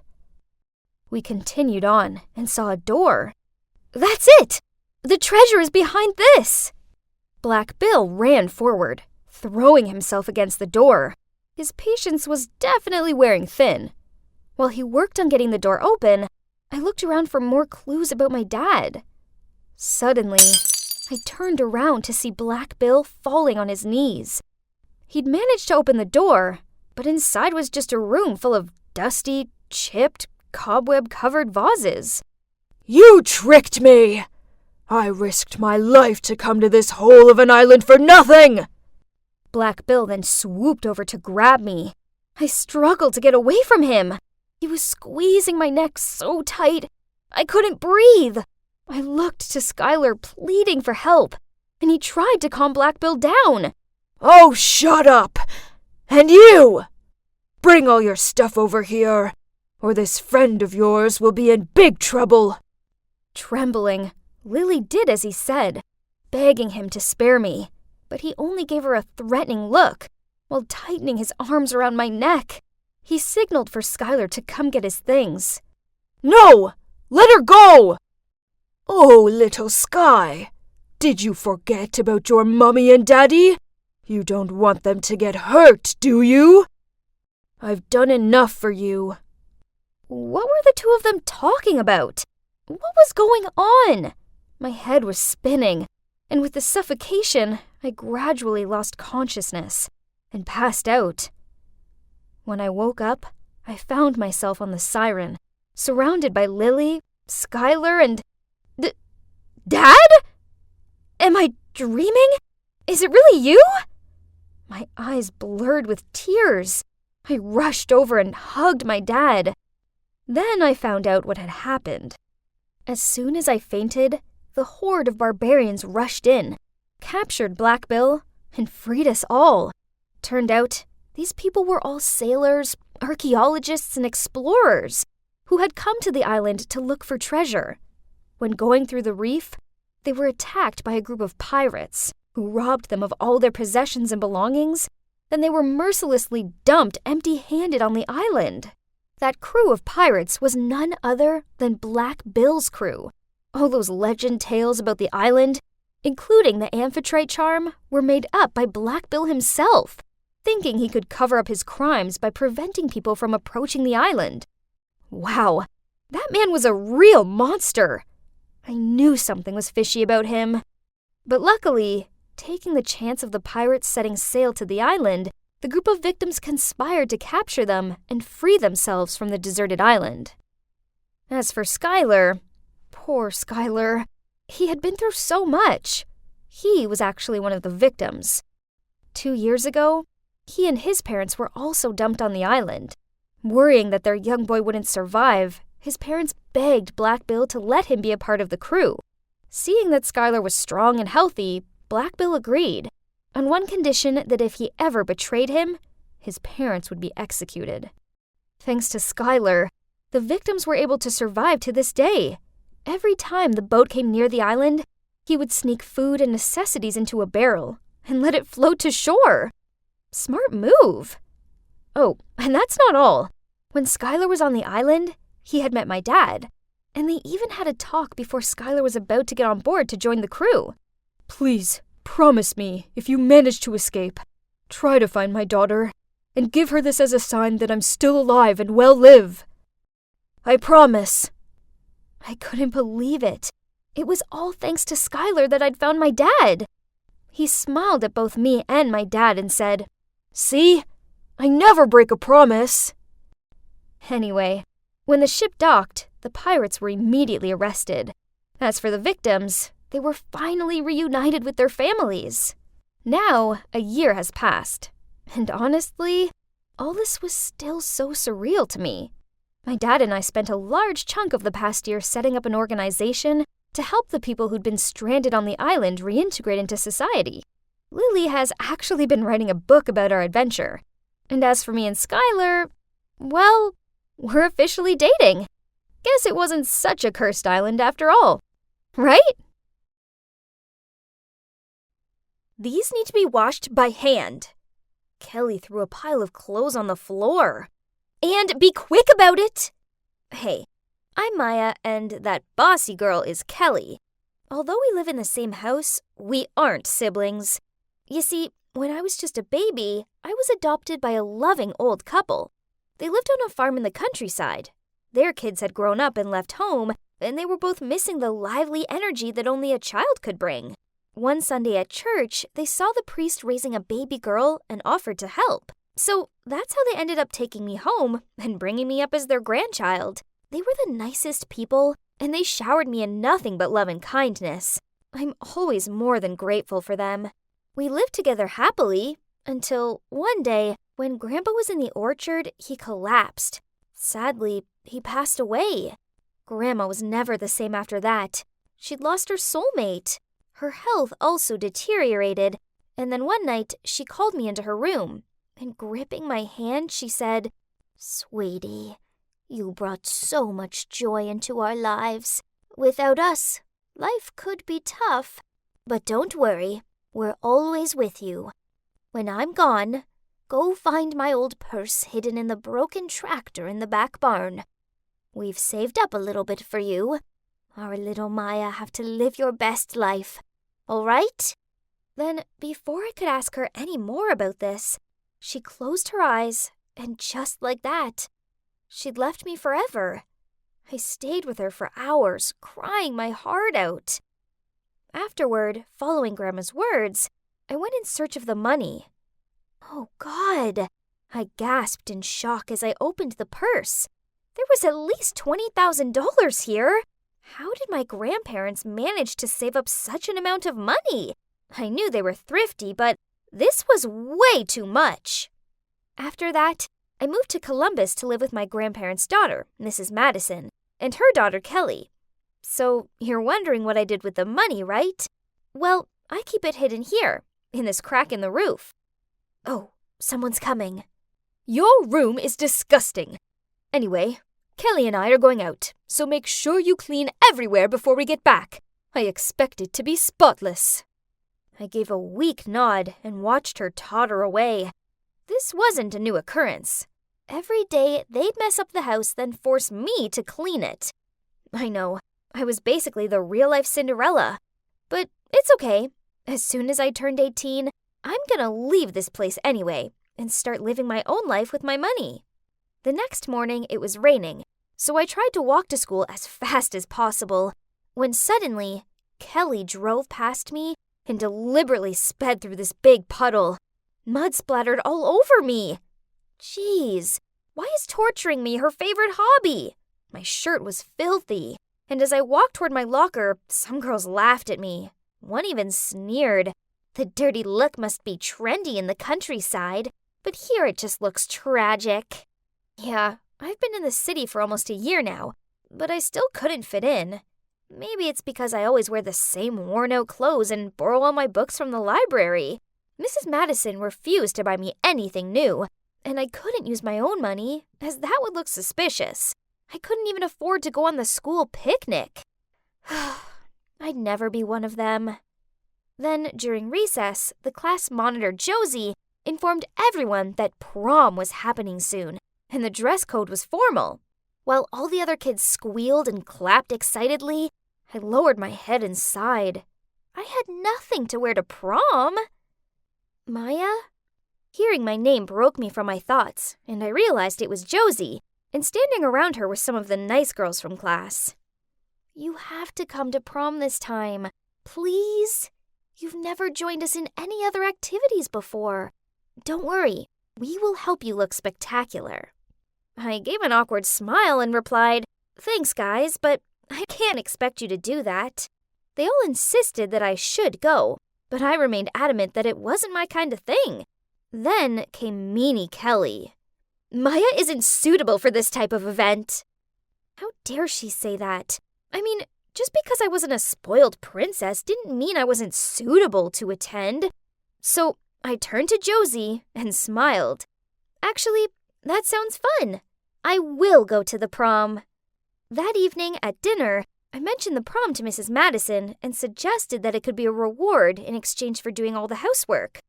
She coldly replied, "You live under my roof rent-free, and now you expect me to do housework for you too? Or what, Your Majesty?"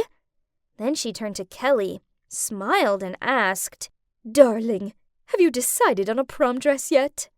Then Kelly showed her mom pictures of gorgeous dresses on her phone while throwing smirks at me. Ugh!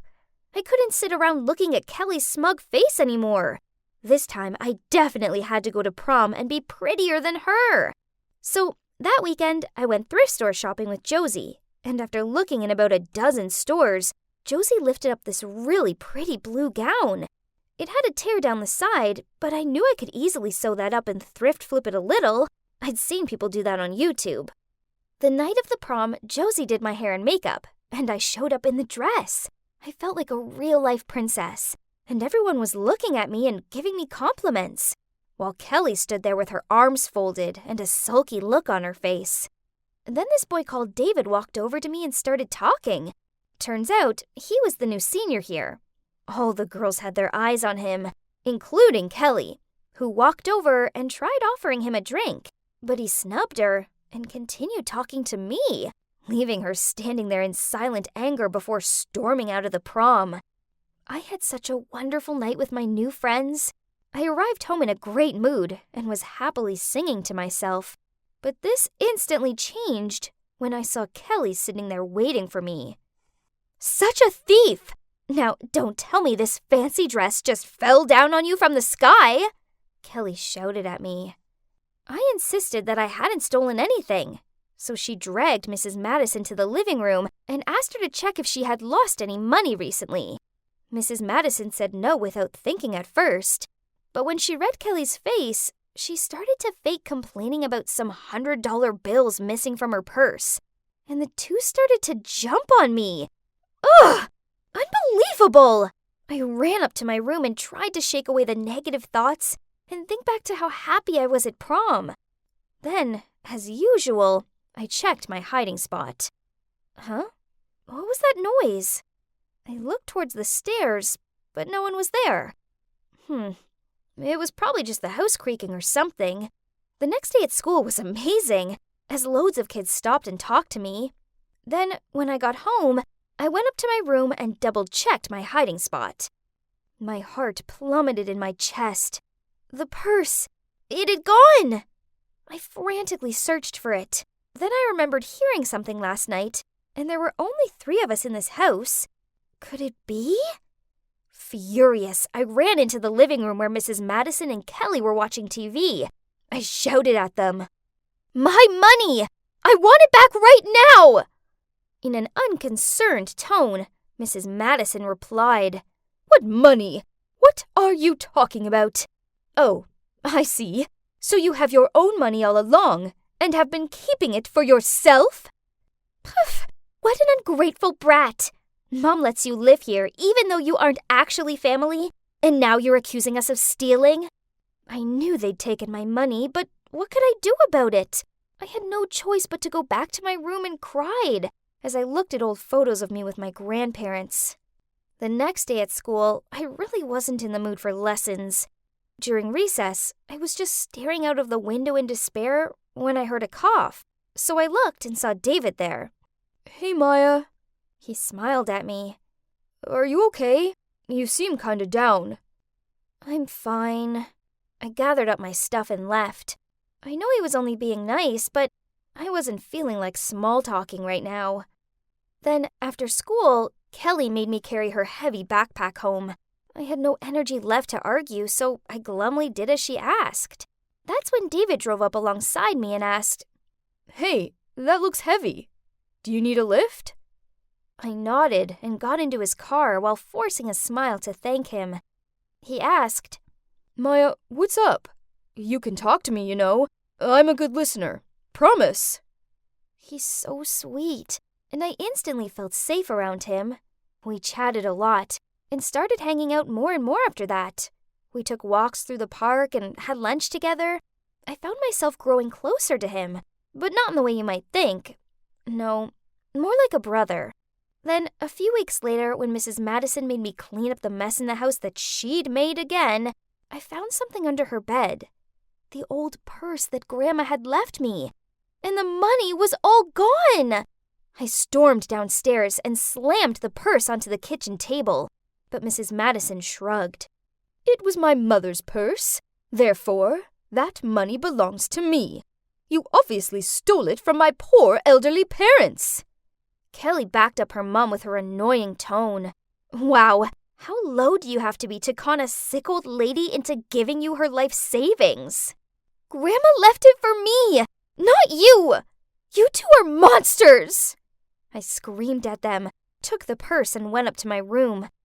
I started to pack, then I was leaving here once and for all. Only, when I went to try the door, I couldn't open it. OMG! They'd locked me in! Worse still, In all the drama, I'd left my phone downstairs, so I couldn't even call David for help. The next day, Mrs. Madison let me out, but only on the condition that I did all the housework, and from now on, I wasn't allowed to go to school or anything like that. And if I broke this rule, she'd make sure I ended up in trouble for stealing the money. So, it is what it is. I had no choice. They've caught me on a string. One afternoon, I was out front watering the flowers when Mrs. Madison shouted out from the living room, "No! Not the roses! Water the ones over there! You useless girl!" Then suddenly, I felt someone yank my arm. It's David. He was worried about my absence, so he came to check on me.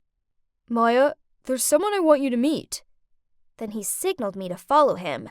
I had no idea where David was taking me, but anything would be a way better option than listening to any more of Mrs. Harrison's nagging, so I got in his car. He took me to his house, and there was this man in there. I suppose it's David's dad, but then, with tear-filled eyes, the man blurted out, "Maya, it's you! My daughter! You're finally home!" "Huh? What?" So, after I sat down and had a sip of water to brace myself for whatever was about to come, the two told me about how when I was a baby, my mom got sick and passed away. My dad struggled to look after me and my brother, so he gave me to a priest. Eventually, my dad managed to turn his life around, and knowing that I'd been adopted by the elderly couple, he started sending money to them to help them raise me.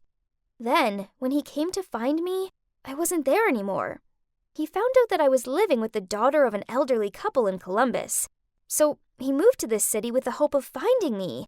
It was such a coincidence that David ended up attending the same school as me. David said that the first time he saw me, he felt this strange bond right away, and how amazing that this gut feeling was right, as it soon became clear I was his long-lost sister. Wow, this was a lot to take in, but it was the greatest news ever! I left Mrs. Madison's house after that, of course, and moved in with my dad and brother. And for the first time since I'd lost my grandparents, I found myself feeling truly happy again. Now, you're probably wondering what became of Mrs. Madison and Kelly. Well, I was walking past their house the other day and saw a for sale sign in the yard. Turns out, Mrs. Madison had been spending money like water, and now was in debt, so she was having to sell the house. I don't want to gloat or anything, but I guess that's karma for them. Hello, Dana? Have you heard from Vicky yet? I anxiously asked. Vicky hadn't shown up for school, but she wasn't at home either. She'd gone AWOL. And I was frantic with worry, especially as it passed 10 p.m. already. No, this is very out of her character. Martin, tell me what's going on between you two. I facepalmed. Ugh, the word complicated wouldn't even be enough to describe this situation. It's a long story. Let me just tell you from the beginning. It started way back when I was just a kindergarten kid. I met my first ever enemy, Vincent Green. We just didn't see things eye to eye from the get-go. One normal day, I just finished my Lego city when Vincent charged over like Godzilla and smashed it to pieces. And so the war between us continued, one that carried on throughout our school years. He sabotaged everything I did and vice versa. One time when it was my turn to sing in music class, Vincent made fart noises and the whole class burst out laughing. Fair and square, that same day I poured liquid glue over his art collage. Another time he stuck a note on my back saying, "I wet the bed."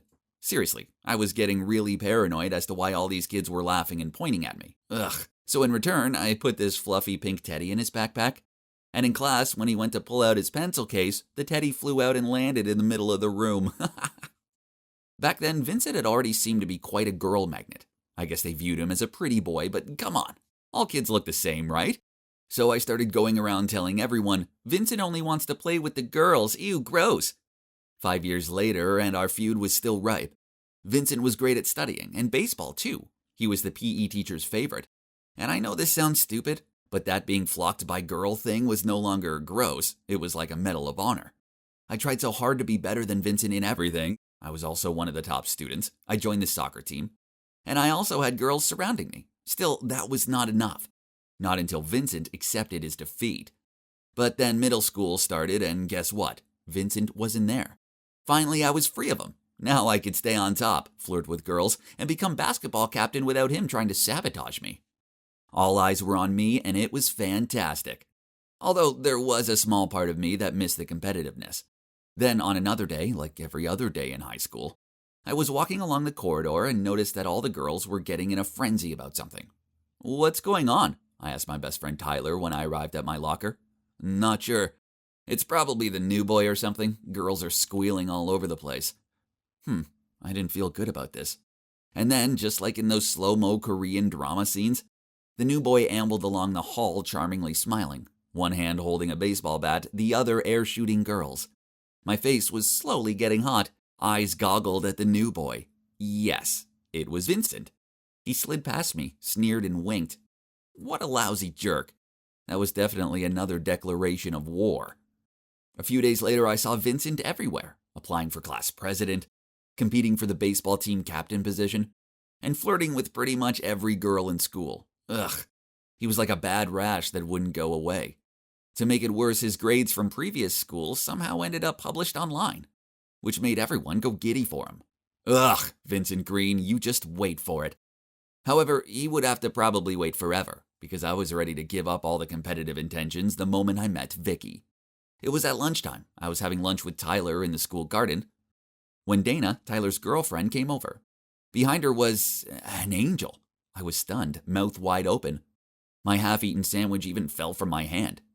Dana said, "Hi boys, this is Vicky, my best friend. She used to be my neighbor until her family moved away. But she's just transferred back here now."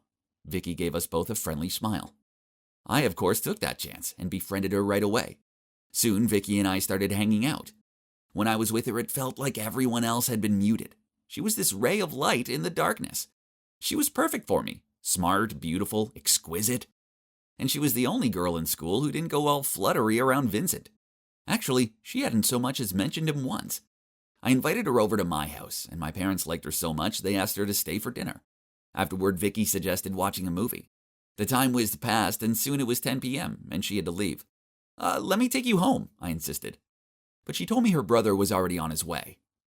So I led her down to the living room to wait. The doorbell rang. I went to answer to find Vincent standing there.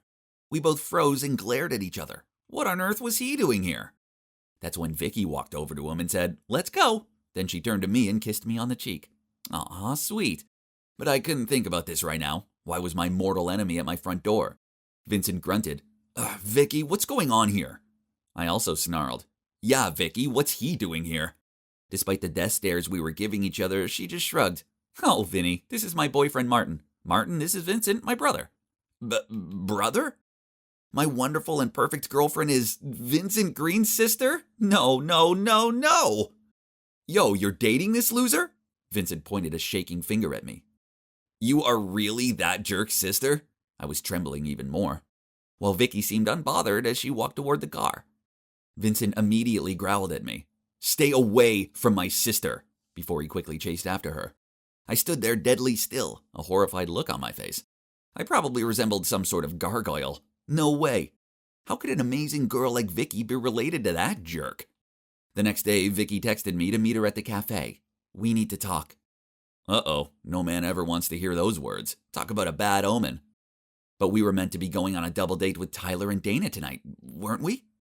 I entered the cafe to see Vicky sitting there, looking all sulky with her arms folded. Oh no, this didn't look good.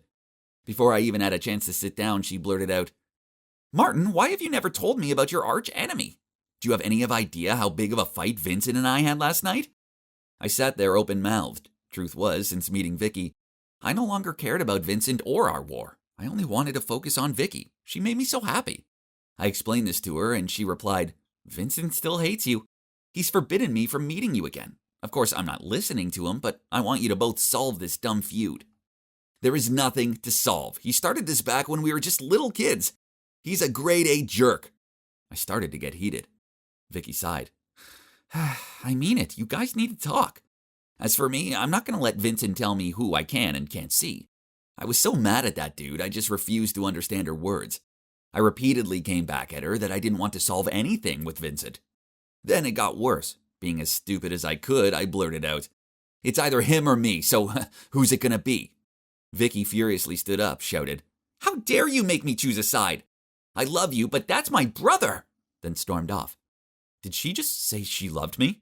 Oh man, what had I just done? To my surprise, the double date still went ahead. The four of us were in this Italian restaurant, but Vicky hadn't said a word.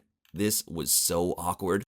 When Vicky was in the restroom, Dana gave me a piece of advice. You should listen to Vicky. Go make peace with Vincent. Then, to my annoyance, Tyler also agreed with Dana. I ignored that and asked Dana to take Vicky home. Later, we got into another big fight on the phone.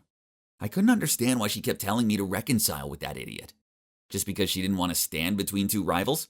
Furiously, I said, I hate your brother. So there's no way I'm going to reconcile. If you love me, you'll be on my side. Vicky yelled out, Both of you are so childish, and neither of you care about my feelings. Then she hung up. So that was the story. Now this brings you up to date, and I have zero clue as to where my girlfriend is. I need to find her, and if that involves putting my differences with Vincent aside, then so be it. So I called everyone to the park, including him. What you two did to Vicky was so obviously wrong, Tyler spoke up. Being stuck in the middle of her bro and her boyfriend must suck. Neither of you even stopped to consider her feelings. Dana continued. Vicky loves you both very much. Don't make her choose. You guys should talk. Then both of them stood up and left us there.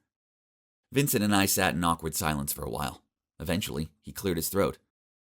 I have to admit that I've been envying you. All the girls adored you. You're smart and great at sports. Vicky falling for you proves that you'd finally defeated me. That's why I got so mad. I looked at him with wide eyes. That was exactly what I thought about Vincent. I always felt like second fiddle to him. Always. I told him this, then we both scratched our heads and laughed. Then I said, Geez, what a couple of insecure losers we are. Vincent replied, Yeah, we're both pretty stupid for a pair of smart guys. Truce? He held out his hand and I shook it.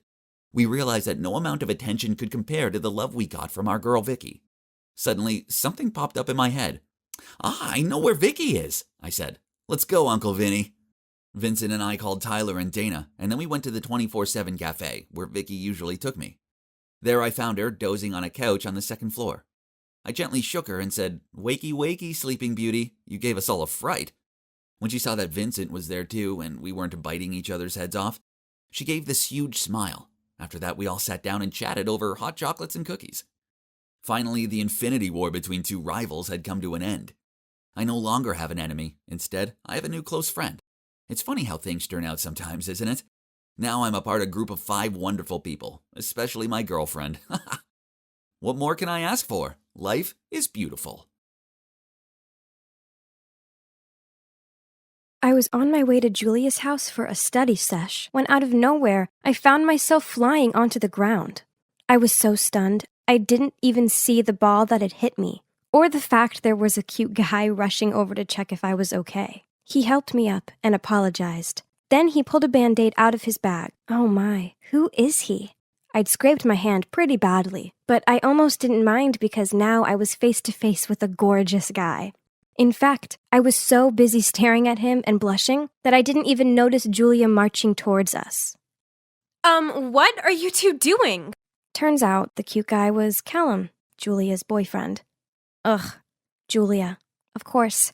Every nice thing is always hers. I'm Jenny, by the way, and that lucky girl is Julia.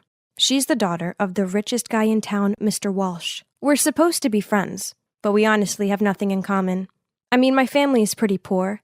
It's not our fault, though.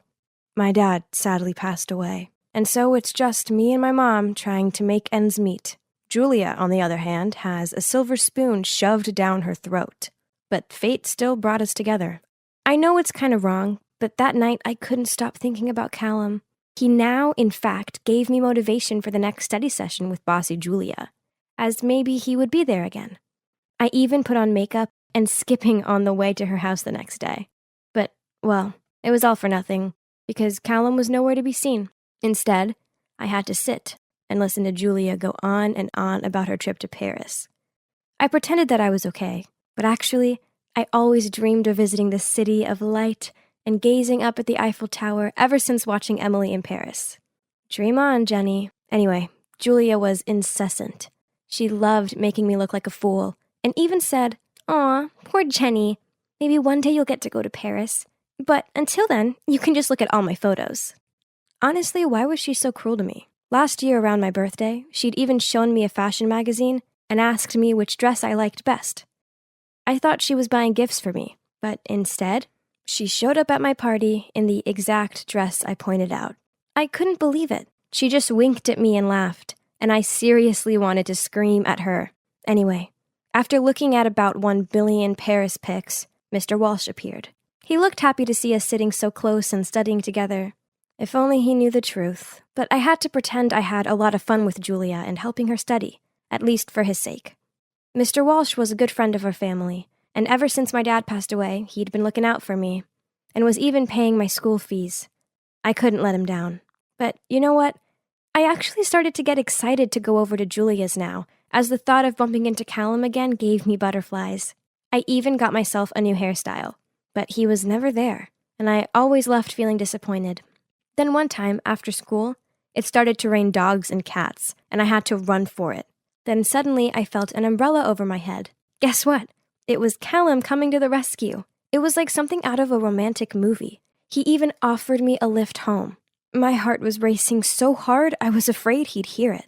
I just sat there in silence, dripping rain all over his clean car. I even caught him looking over at me a few times, and my heart felt like it was going to leap out of my chest. He pulled up at my house, so I was about to get out when he touched my arm and said, "Can I get your number?" I was confused. I mean, wasn't he Julia's boyfriend? He then explained that he was just hired to be her fake boyfriend so that all the flirty boys would get out of her way. Wow, I couldn't believe it. He asked me to keep it a secret, as Julia would end us both if this story got out. Okay, it all made sense now. That's why he never came over to her house. I felt so happy. Over the next few days, Callum and I chatted a lot on the phone, and then eventually he asked me out on a date. We went to the fun fair, and right away he held my hand. It made me feel so special, and I never wanted him to let go. We were having so much fun. Then a familiar voice pierced the air. "Well, well, well. Isn't that my dear friend, Jenny?" I felt dread rush through my whole body. We turned around, and there was Julia and her girl gang all standing there with their arms crossed. Callum dropped my hand and rushed to Julia's side. "It was all her, babe. You gotta see the messages she sent. She's been flirting with me for weeks. It's pathetic." Whoa, was he for real? A second ago he was about to lean in for a kiss, and now he was bad-mouthing me? How could he be so two-faced? I tried to explain to Julia, but she wouldn't listen. She just called me a traitor in front of everyone, and told all her friends to lock up their boyfriends in case I try it on with one of theirs next. I was devastated. Everyone was staring at me and judging me. Ugh, if only I could vanish into thin air right now. And as I was thinking about where I could escape to, a guy appeared, grabbed my wrist, and pulled me away. It was Stefan, the guy who lived across the road from me. I didn't understand why he helped me, but I was so grateful that he did. He walked me home and tried to cheer me up by saying how his mom used to love our bakery so much, and that the carrot cake my mom made was his mom's fave. This made me smile, thinking back on all those happy times in our family bakery. When my dad had died, we'd had to sell it to pay off some debt, and life had become quite difficult. Luckily, Mr. Walsh was helping out, but after what just happened with Julia, I wasn't sure I'd be able to face him. The next day at school, everyone was staring at me. I couldn't even find a place to sit at lunch. What had I done? I'd ruined everything. And then it got worse. My phone beeped. It was Mr. Walsh. He said he was so disappointed in me and that I no longer needed to come and tutor his daughter. I wanted to cry, and at the same time I felt so much relief. But then I read on and he said, "I'm sorry, but I can't keep my promise anymore. I'll continue to subsidize your school fees, but you'll have to figure something out for college. Good luck." My heart plummeted. Not only had I been shunned by everyone at school and backstabbed by Callum, but now the door to college was being slammed in my face too. What would I do? My life was over. I felt so sick. I just walked out of the canteen and went home. I didn't dare go to school over the next few days. I was miserable. And just when I'd given up all hope, there was a knock at my door. It was Callum. What was he doing here? He said he was sorry for what had happened and that he missed me so much. Then he asked me if I'd be interested in being his secret girlfriend. What in the world? I was so angry, I wanted to slam the door in his face. But he was fast enough to catch my hand, which took me aback. At that exact moment, Stefan happened to walk past. Seeing me standing there with Callum, his face changed and he immediately walked away. Oh, no. I definitely couldn't let him misunderstand anything about me anymore. He's the only friend I had left. I yanked my arm away from Callum and chased after Stefan. I finally caught up with him and blurted out how I'd been feeling like the whole world was against me and that I didn't know what to do. He told me to calm down, then we went to sit on a bench in the park, as he let me confide everything in him. By the time I finished talking, I was on the verge of tears. Then he said, "Listen, Jenny, you're better than this. Don't dim to fit in with those people at your school. Good people will see you for the real you. You're strong, and you can get through anything. I know you can." He was right. I was better than this. I didn't need to sink as low as Julia and her friends, and I certainly didn't need to rely on Mr. Walsh's money. I'd figure this out by myself, like I always did. So I applied for a part-time job at a coffee shop. Earning my own money felt so good. Suddenly I felt free, and I knew everything was going to be okay. But then one day when I was working, Julia and her gang came in. They still weren't over what happened, and in front of everyone, they brought up what I'd done to humiliate me, and they even recorded it, and I couldn't stop shaking. This was too much. That's when I threw a cup of coffee all over Julia and ran out of there. Julia shouted after me that she was going to tell my mom everything I'd done. Without a doubt, Julia really did it. She even sent my mom photos of me and Callum at the fair. And well, my mom didn't take it well. I rushed home to try and explain after Mom yelled at me over the phone. But then I couldn't find Mom anywhere. I called her phone and a man answered. He said my mom was in a hospital after she fainted? Oh dear good God! I got to the hospital immediately and found out that she had collapsed from shock, but thankfully she was okay. She had to stay in the rest of the day to be monitored, so I went to get us both a cup of coffee. That's when I saw him. Callum. He was in the ward next door sitting with some girl. I almost dropped the coffee out of shock. They looked close. I waited until he'd left, and then I went to ask the girl if Callum was her boyfriend. Well, turns out they'd been dating for 2 years already. So he was triple cheating? The girl deserved to know the truth, so I took a deep breath and told her everything. She was so upset. We decided to get our own back. So the girl called Callum and asked him to come back. As soon as he arrived, we confronted him and got the truth once and for all.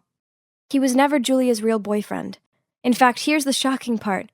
He was hired by Julia to pretend to date me and ruin my life. Apparently, she was jealous of how much attention her dad gave me since my dad had died, and that her dad constantly compared her to me.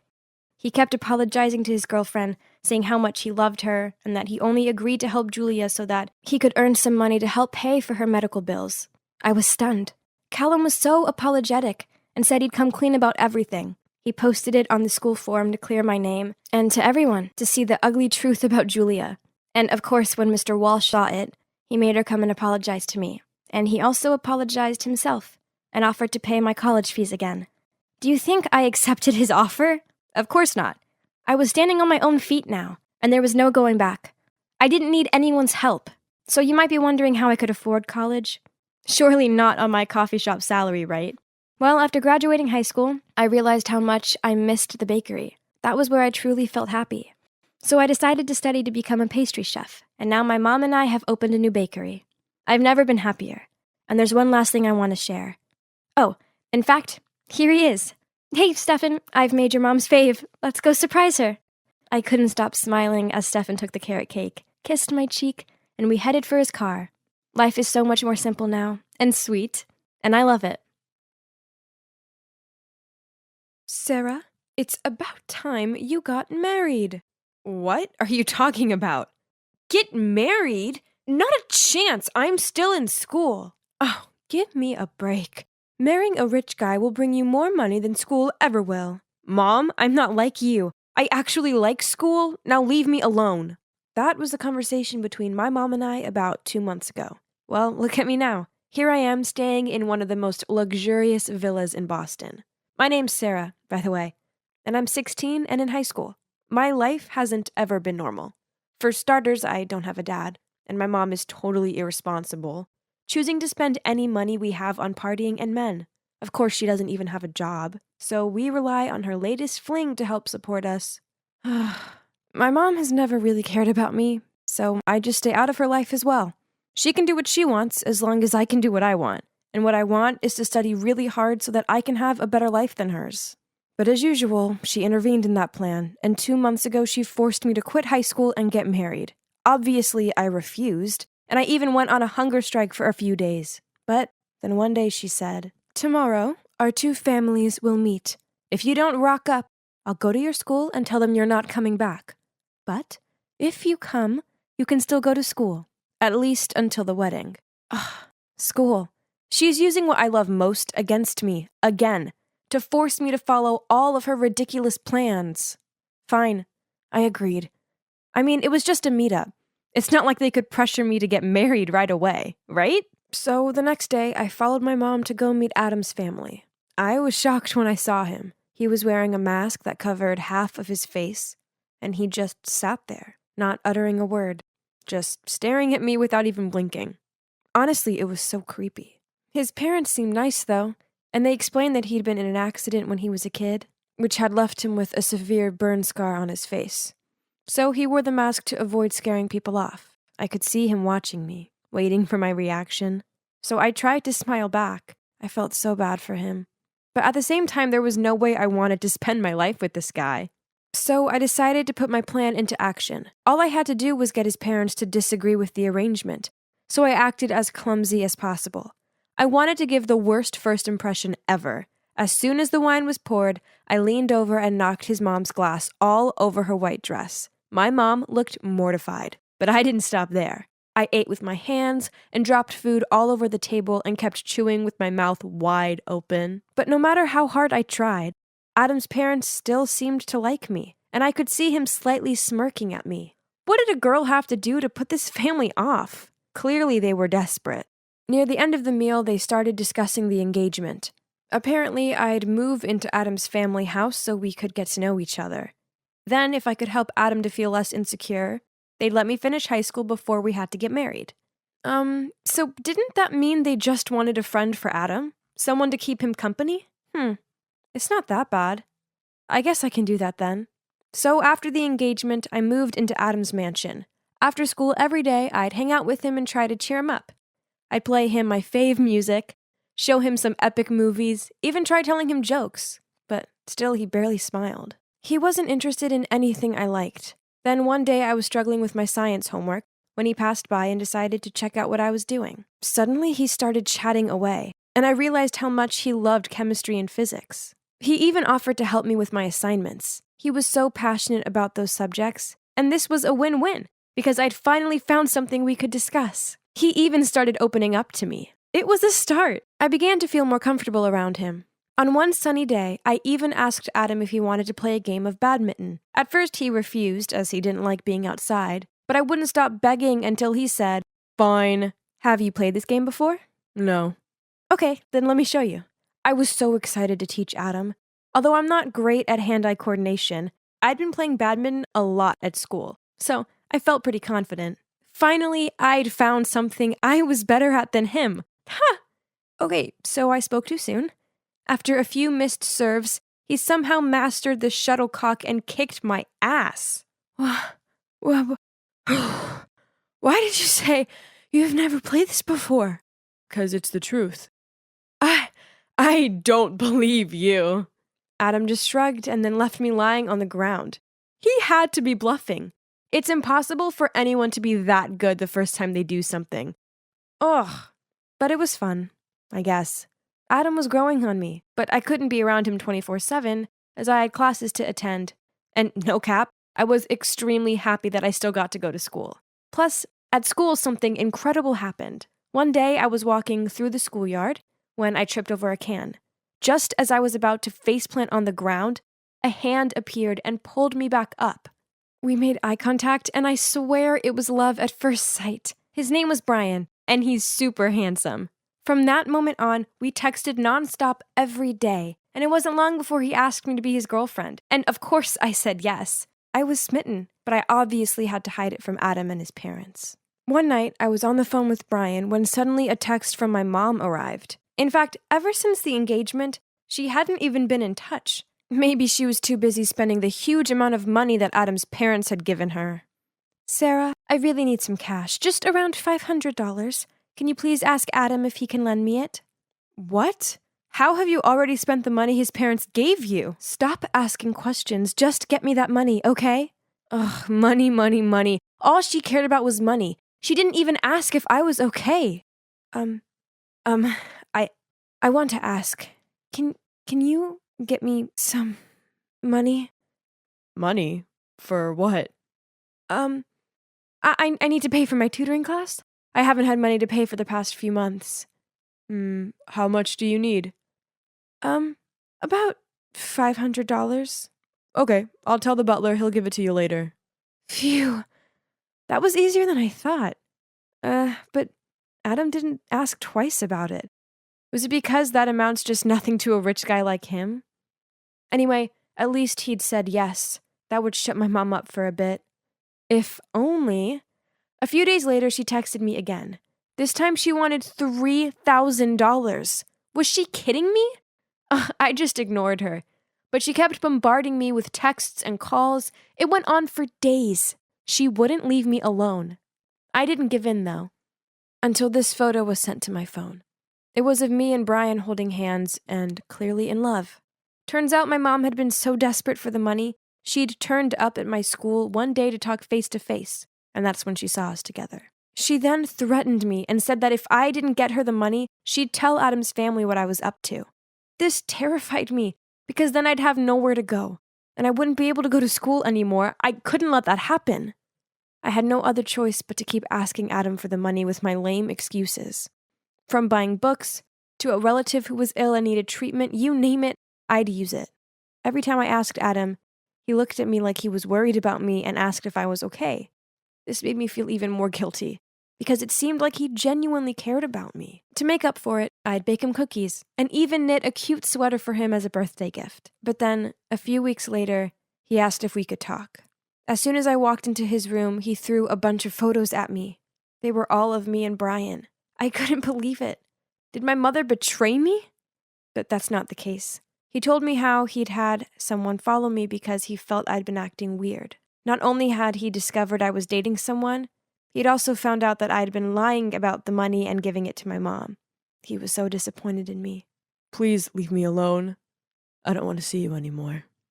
I was so worried I'd be kicked out of their house, but no one mentioned anything. His parents still chatted to me at dinner, and they seemed happy enough. Only Adam avoided me, which of course made me feel terrible. The only one I had to lean on right now was my sweet Brian. So after dinner one night, I decided to go over to his place. I really needed some comfort right now. But when I arrived outside, through the window, I saw another girl in his room. They started kissing, and I thought I was going to be sick. In a panic, I quickly crawled over and hid below his window to listen in. But aren't you a bit too close with that Sarah girl lately? Don't you dare. Don't worry, Pumpkin. It was all just for you. I noticed that she lives in a big mansion with personal drivers and all. Her family must be filthy rich. So I just wanted to be a good friend and help them spend those money. You know.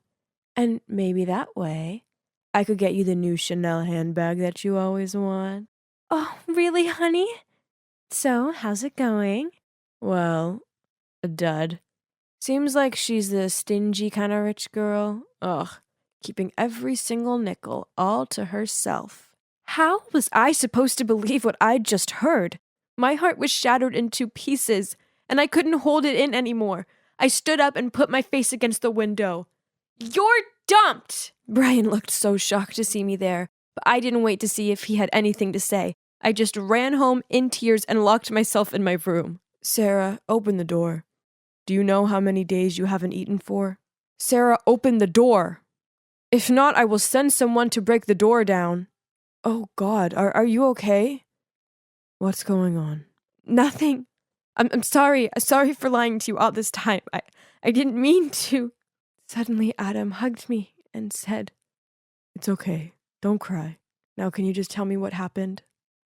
In tears, I told Adam the whole story. From being used by my mother to being betrayed by Brian. Perhaps this is what I deserve for lying to you. Actually, if I were you, I wouldn't want to marry someone like me anyway. You're a great guy. As long as you have confidence in yourself and live with a more positive attitude, good things will happen to you, I promise. Even with this ugly face?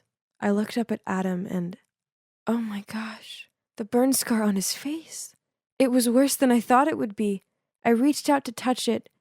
It must have been so painful. Can we start over? Keep helping me, okay? I looked at Adam, smiled and nodded.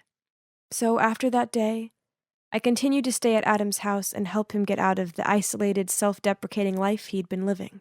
Gradually, his attitude improved, and he even started taking a business course to get ready for taking over his family's company in the future. I also encouraged him to start taking off his mask. Love everything about yourself, including that scar. As for my mom, she's currently being detained for her illegal gambling. Yep, that's what she spent all that money on. She'll probably end up in prison, and even though this isn't what I want for her, she kinda deserves it. Oh, and about the wedding, we postponed it. Lucky for me, both Adam and his parents want me to go to college first and pursue my dreams. Once I graduate, we'll probably start planning our wedding, though, and it'll be truly out of love this time. I'm so nervous.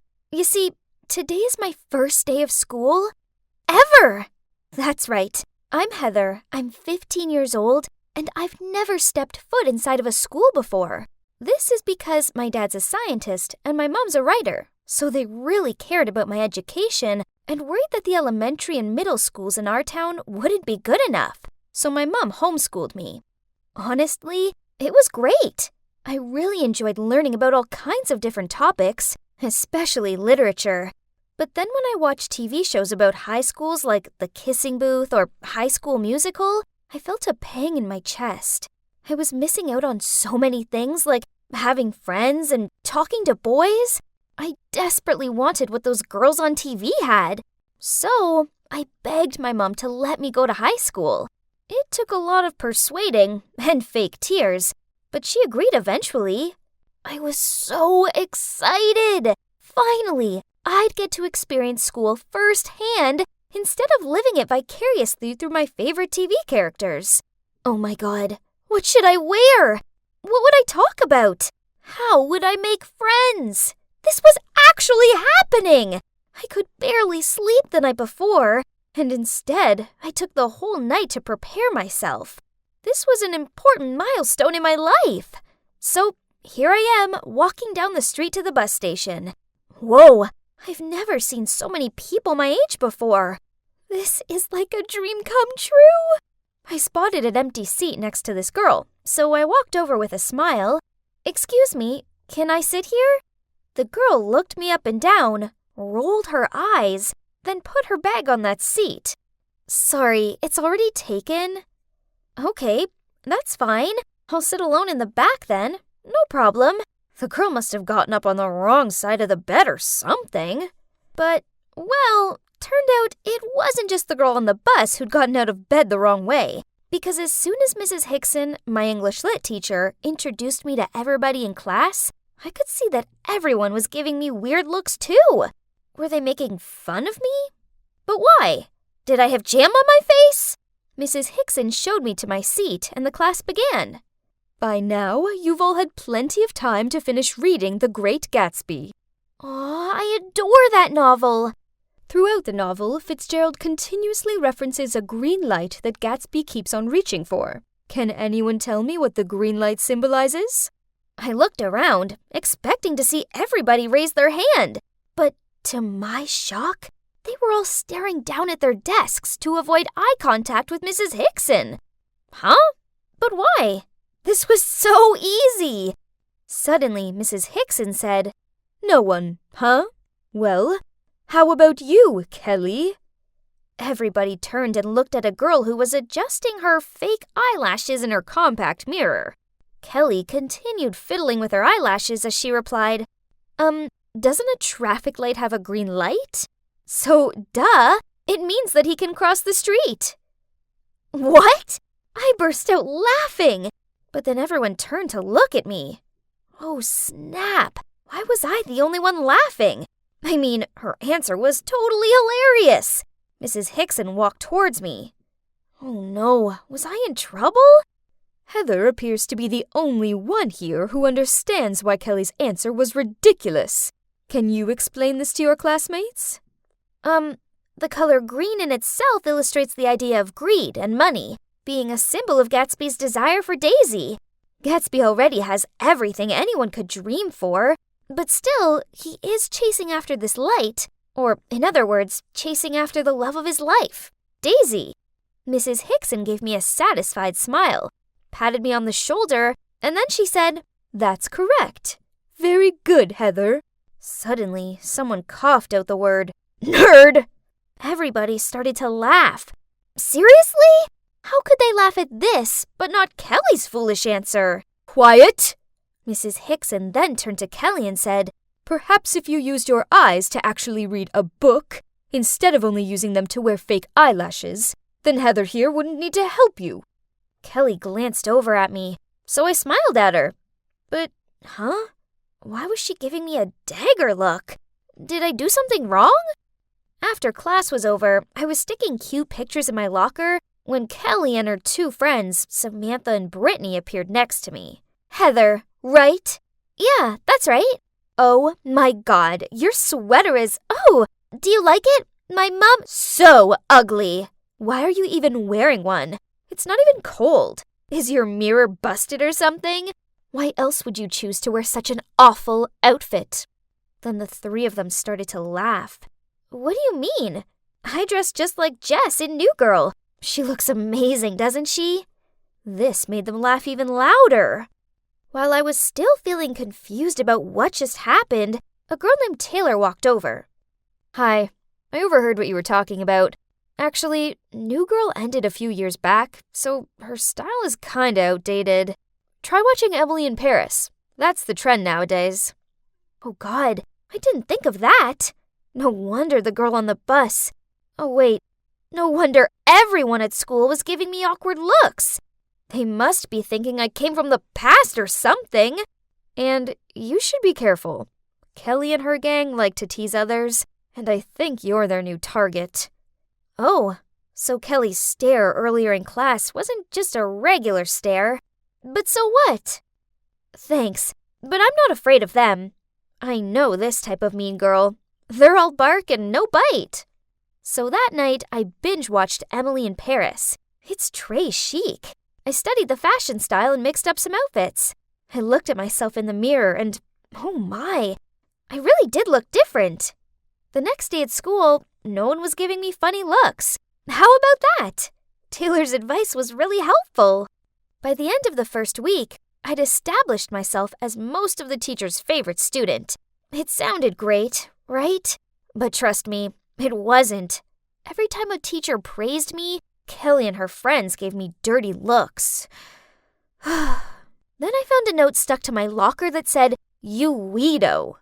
Right at that moment, Kelly and her friends walked past me giggling. In anger, I ripped off the note and told them, "When you're leaving mean comments at my locker, at least write them correctly. Weirdo is missing an R." They immediately stopped laughing and rushed off so that nobody knew it was them. Man, they were so annoying. High school wasn't turning out how I expected it to be. I thought I would be one of the cool kids, not the one being teased. Ugh! Then word got out that I used to be homeschooled, so Kelly began making jokes like, "Did your parents make you stay at home 'cause you're a freak?" Well, at least thanks to homeschooling, I don't come up with dumb answers in lit class. I snapped back. She stopped laughing and gave me this dumbfounded look. After that, they still carried on with their immature jokes at every given opportunity, but I tried my best to ignore them. But one day, they took it too far. I came to class and saw a big character drawing on the blackboard. It was me! "Oh my God, Heather, your portrait looks amazing!" And the whole class burst out laughing. Ugh! How dare she? You messed with the wrong girl this time, Kelly.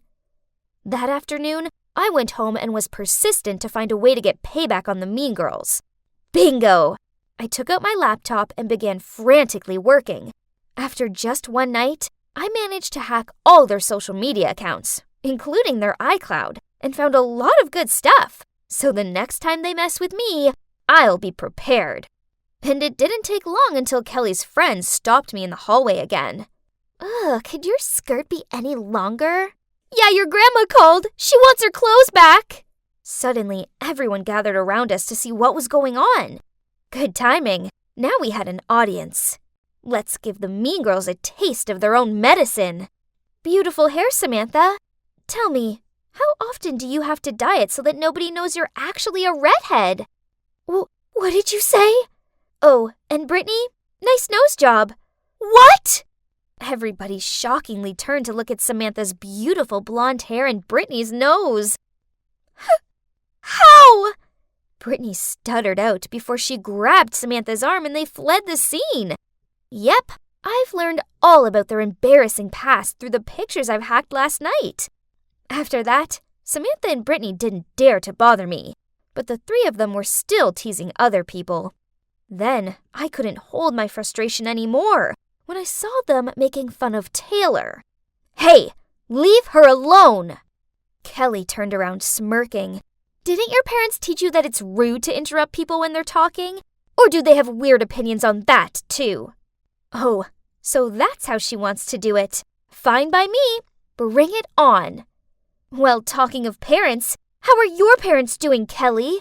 Oh, wait, aren't they getting divorced? Kelly's grin immediately disappeared and was replaced with a look of complete and utter dread.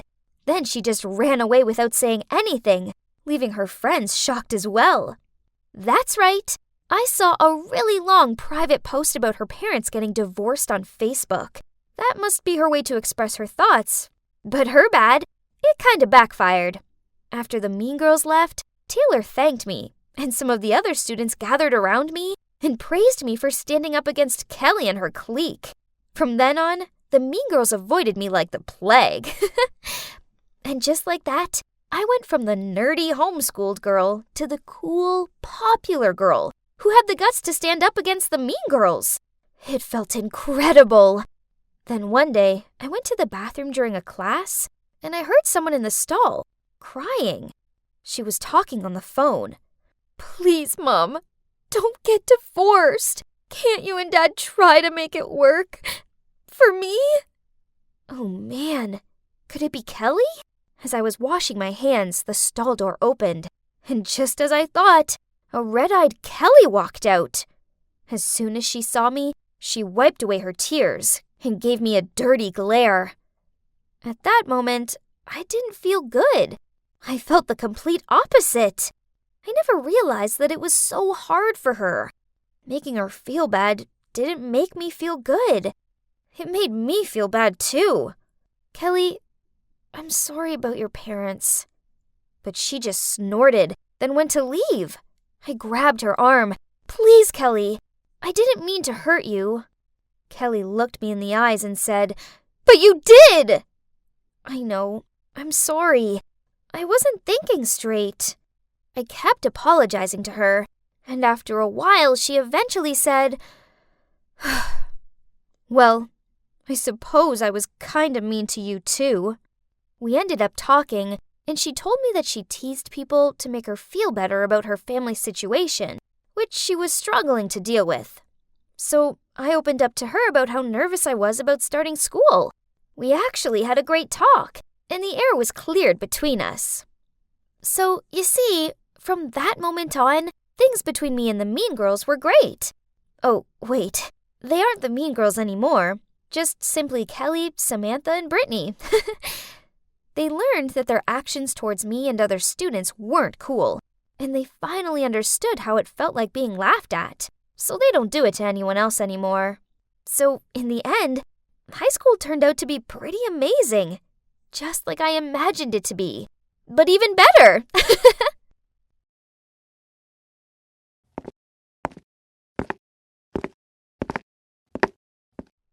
Holy baloney! Who is that? This guy was next level hot! And there's more. As I neared him, he didn't run off looking afraid. Seeing me dumbfoundedly gasping, Scarlet elbowed me. "Wake up, chicka, we're late!" She giggled as she dragged me to class. I saw it. Never thought I'd see the day that Margot the troublemaker would go all gooey-eyed over some boy. Scarlet teased me. I blushed and was completely tongue-tied, eyes looking around awkwardly. "It's a shame you're basically a walking, talking boy repellent." Yeah, right. I lowered my head to think, and when I looked up, Scarlet was texting, probably some cringe overload message to her boyfriend Keith. I rested my chin on my hands and stared out of the window as I found myself daydreaming about that cute mystery guy. "What time do you call this? Are you trying to get me kicked out of this place for covering for you again?" So's. I had something super important to do with Alfie. Important, huh? So I could end up in trouble for covering your butt? Because you want to pull some lame prank with that loser? Nuh-uh. How many times do I have to tell you? We only pranked him once, and that jerk totally deserved it. About that jerk, he's the captain of the basketball team, and Alfie's my friend. Okay, he might look a bit intimidating, but he's a nice guy. But that jock not only knocked Alfie out with his basketball, he also took his money out of his pocket when he was down. We weren't going to let him get away with this. So that night, we snuck out and poured greasy cooking oil all over the field, which made the whole team slip and fall again and again. It was hilarious. Unfortunately, word of our involvement reached the principal, so Scarlet had to call her dad to help me. Okay, so this wasn't exactly the first time Scarlet had saved me. She only got mad as she had to save Alfie's butt too, even though she hates him. Come on, I'm sorry. Would you mind? It's midnight and we need to sleep. Shut up, Miley. No one asked you. Fine. Go to bed and shut up so we can actually get some sleep. Poof, those girly girls. Wake up, princess. The class is over. I groggily got up and followed Scarlet like a zombie to the cafeteria. But then I came to an abrupt halt. There, standing on the corner of the hallway, was that handsome guy. What on earth is going on? I've asked Keith to do some research. Now, do you want my help or not? I still froze and couldn't say anything. OMG, I'd never felt so nervous like this before. I nodded while holding her arm. Wow, so all it took for the mighty Margot to turn into a timid wreck was some dude? Oh, and by the way, he's called Jared, and he's studying classical music. Very elegant. Huh? I blurted out. Classical music? This sucks! I mean, how's a girl like me ever gonna reach his level? Don't worry, I'll help you. Then she changed her attitude. On one condition. You know what? Scarlet demanded me to stop hanging out with Elfie, 'cause it was not good for the girly image I needed to get Jared's attention. Plus, I wouldn't be allowed to pass the dorm's curfew. If I broke these conditions, then she wouldn't help me anymore. Fine, I agree. Sorry, Elfie. You'll just have to carry on without me. Keith befriended Jared and asked him to come over to our school again to check on those pianos in the music room. When there's an oops emergency, he will leave Jared with me, who it turns out is struggling with the piano. Genius! As you can see, this plan is going well so far. Just this dress was really suffocating me. Ugh. But being around Jared seemed to suffocate me even more. Luckily, he was quite friendly, so we started talking easily, and now he's playing for me. Do you have any plans after school? No, not yet. I'm about to go to this music cafe in town. Would you like to join me? OMG! Of course I said yes! Does this count as a first date? We actually had a lot of fun. I was in seventh heaven. On our way back, I was startled when I saw Alfie across the street. Noticing me with Jared, Alfie glared at me with this maddened, wide-eyed look. I gave him the shush sign and looked away. No surprises. My phone beeped. You blew me off to hang out with that sissy boy? And what's with your clothes? Jeez, Alfie was angry for sure, but I couldn't do this right now. I'd promised Scarlet I wouldn't talk to him anymore. So I ignored the message and walked straight past him. As soon as I arrived back at the dorm, the girls cooed around and asked me about the date. They seemed so happy for me. So, when's the next date? He asked me to come over to his school tomorrow, and then we're gonna have dinner. Ah! The girls screamed in unison. Surprising, as I didn't think these grumpy girls cared this much about me. I was so excited about the date, so I arrived early at Jared's school to find him practicing with another girl. I walked into the room with a smile on my face, and Jared introduced me to her, Maeve. Then he told me to wait there and left to go to the bathroom. This Maeve girl sniggered, then looked me up and down and said, "Give it up. An unrefined girl like you doesn't deserve him." Huh? What on earth did I ever do to her? Angry, I knocked over her music sheets. She picked it up, then sternly said, "Just you wait. I won't let you get away with it." Then she shoved past me and stormed off. Then, at dinner, I couldn't help it. "So, that Maeve?" Our parents are very close, so we've been friends since we were little, and now we both study music. She seems really into you. I'm not so sure about that. We're just friends. So, he doesn't like that Maeve girl? I guess. Just forget about her. I have a very important date with Jared, and I need your help. Right at that moment, a call from Alfie arrived, but Scarlett was sitting right next to me, so I couldn't pick up. After a few calls, he texted me. "You gotta help me this time. I can't do it by myself." Oh, God help me. I didn't have the heart to abandon my friend. So, I decided to sneak out and go see Alfie. Okay, so it's not what you think. Those times I was late weren't because we were up to no good. We've been fixing up this abandoned house for these homeless kids instead. This time, one of those kids, Kevin, had a serious fever. I had to help Alfie borrow some money and take Kevin to the hospital.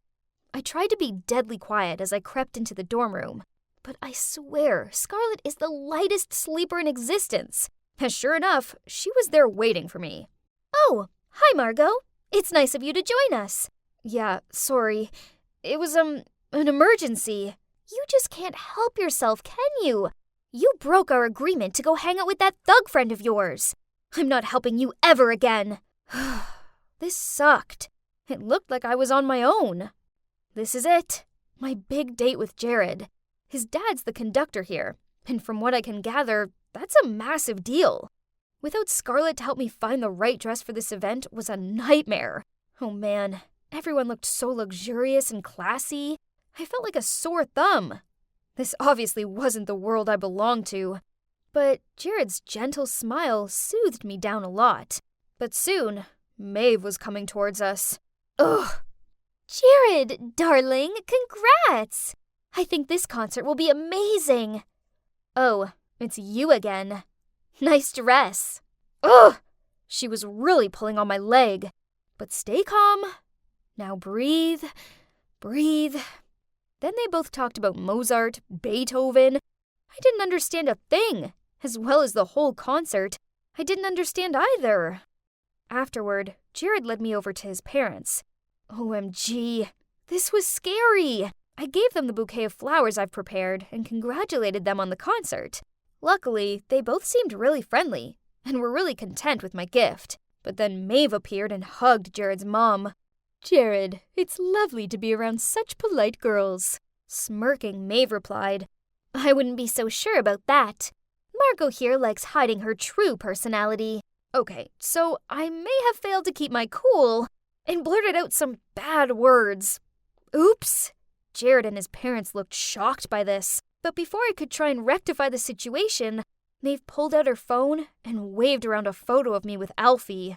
I wanted to explain, but I just ended up stuttering out a load of nonsense. In the end, Jared pulled me aside and told me, "I think it's best if you just leave." I ran out of there close to tears. Worse still, I couldn't run in this dumb dress. I'd lost Jared, and it was past curfew. So if I went back now, Scarlett would get mad at me. So I decided that I wasn't going to go back. Nope. Instead, I was going to run away. I'd been staying here for a couple of days. I feel safe here, and Alfie bought me some clothes and food. Ugh, why is she here? I wasn't in the mood for a lecture. But to my surprise, she rushed over to me and wrapped her arms around me. How could you just leave me like that? Have you any idea how worried I've been? Anyway, Alfie told me everything. I'm sorry for misjudging you. She pulled away. You do stink, though. There's one more person who wants to see you, Margot. I looked at him with confusion. Then at the door, it was Jared. Margot, when I saw that photo, I was shocked. I thought it must be some joke to you, and you were really with Alfie. But then I couldn't stop thinking about you. Now I've spoken to Scarlett and Alfie. I know better. I like you, Margot. The real you. And I don't want you to think you have to change for me. Do you think you can give this idiot another chance? I hesitated, pretending that it was something I had to think about. Then smirking, I shouted out yes and rushed into his arms. So, what now? Well, I'm back in the dorm, and yep, I still sneak out, and yep, Scarlett still covers for me. Jared and I are an official couple, and he's even helping me with a fundraiser concert to help out the homeless kids. So, I guess that this tough girl is actually not so tough after all. Why haven't the results of the sketch contest been published yet? Hey guys, the results are over here. Frantically, I ran to the results board. Julie Morris, the first place on the list. Phew! Congrats, Julie. You deserve it. You're both pretty and talented. Is there anything you can't do? Oh, how I adore receiving high praises from everyone like that. But what's that sound? I turned around and it was just Kate. Normally she'd win for sure, but let's check out her rank. Oh, here at the bottom. It was all because of the school logo in ink on the body of the pencil she used that day. Kate's hands got sweaty easily, so when drawing, the ink stained her hand and she accidentally smeared it all over her paper. Poor you, Kate. But you know what? I'm just simply better than you. Now, all that was left between me and one of the 3 golden tickets to a design summer camp in Italy was one last contest. There's one problem. This new girl called Ariana. Unfortunately, just so happens to be a talented designer. Julie, are you okay? Miss, Julie fainted. A boy shouted loudly and frantically took me to the first aid room. Yeah, so now here I am. But hey, don't worry, actually. I'm not ill at all. I was just pretending so I could skip PE class to carry out my plan. As I walked into class, I saw everyone buzzing around Ariana's desk. I asked my friend what happened, and she said someone had spilled coffee all over her drawing. Ariana was all panicking and kept checking her watch. She'd still have to redraw it, but time was running out. Suddenly, a voice said, "Hey, someone dropped a necklace here. Maybe that's who did all this?" Subconsciously, I touched my neck, and uh-oh, it wasn't there. Then there was a hand on my shoulder that startled me to turn around. It was Rebecca. If I'm not mistaken, this is yours, right? She glared at me. That's my necklace. But so how did it end up under Ariana's desk? At that moment, I was so shaken that I couldn't say a word. Luckily for me, Ariana piped in. I think it's just a coincidence. Julie would never do something like this. Everyone agreed with her, saying that a sweet girl like me would never do such a mean thing. It's okay. Rebecca was just confused. That's all. No worries. Ugh. How dare Rebecca accuse me? It's crazy to think we used to be besties. You see, I've known her since childhood, as our parents are friends. But then she grew up and turned into this awful know-it-all. But hey, I needed to put it aside. I had to focus on my own design. Just because I'd sabotaged Ariana's design didn't mean I could let my guard down. It was an anxious wait to find out if I'd made the summer camp list. Though I shouldn't have to be that stressed, as of course, I was in. Turns out, even though Ariana had to redraw in a rush, she still got one slot too. But the last slot went to Rebecca? Huh? I didn't know she was also into fashion design. Anyway, whatever, Rebecca. She was never my match. So, ta-da! Finally, I'm here in Milan, the fashion capital of the world. And guess what? During the summer camp, there will be various competitions, and the best will win a scholarship to the Polytechnic University of Milan. Unbelievable! I've been dreaming about this for a long time. No one was going to stand in my way. The camp was amazing. I enjoyed visiting museums and studying courses in fashion history, choosing clothing material, and cutting techniques. Then, our first test was announced, completing basic sewing skills in the fastest time. Easy peasy. I've even taken some classes on tailoring before, so of course it didn't bother me. Seeing everyone struggling to complete their products, I smiled and confidently pressed the end time button. However, at the same time, someone else hit their button too. Rebecca. Of course, the judges loved my work, but watching them praise Rebecca's work sucked. Ugh! How can someone who has never taken a sewing class be so good? The 2 weeks of summer camp flew by, but then the last challenge arrived, which would decide the winner. Each candidate got a large piece of cloth, and this is all we would be given, which meant no room for mistakes. Everyone was trying to focus and design with maximum intensity. I glanced at Rebecca, who seemed to almost be finished with the dress. And to be honest, her white dress looked quite simple but elegant. Suddenly it got me anxious. Ugh! Since when did she become such a pain in the neck? We had a little break at noon, so everyone went out for lunch. Meanwhile, I stayed back a little longer trying to finish the test. I just didn't feel like eating, knowing that my dress was not perfect yet. But only, I wasn't able to concentrate on my design. I kept staring at Rebecca's mannequin instead. Should I do this or not? If anyone finds out, then everything will be over. But if I lose, then my dreams will be shattered anyway. Something inside of me kept urging me to go straight to Rebecca's work and immediately splash ink on that white dress. My heart thudded with a mixture of excitement and guilt. Then I quickly fled the scene. When everyone returned to the room and saw Rebecca's dress, they gasped in shock. Huh? Why was Rebecca the only one not panicking? She calmly took a brush, dipped it in the inkwell, and walked towards the dress. Then she started splashing ink over it. What was she playing at?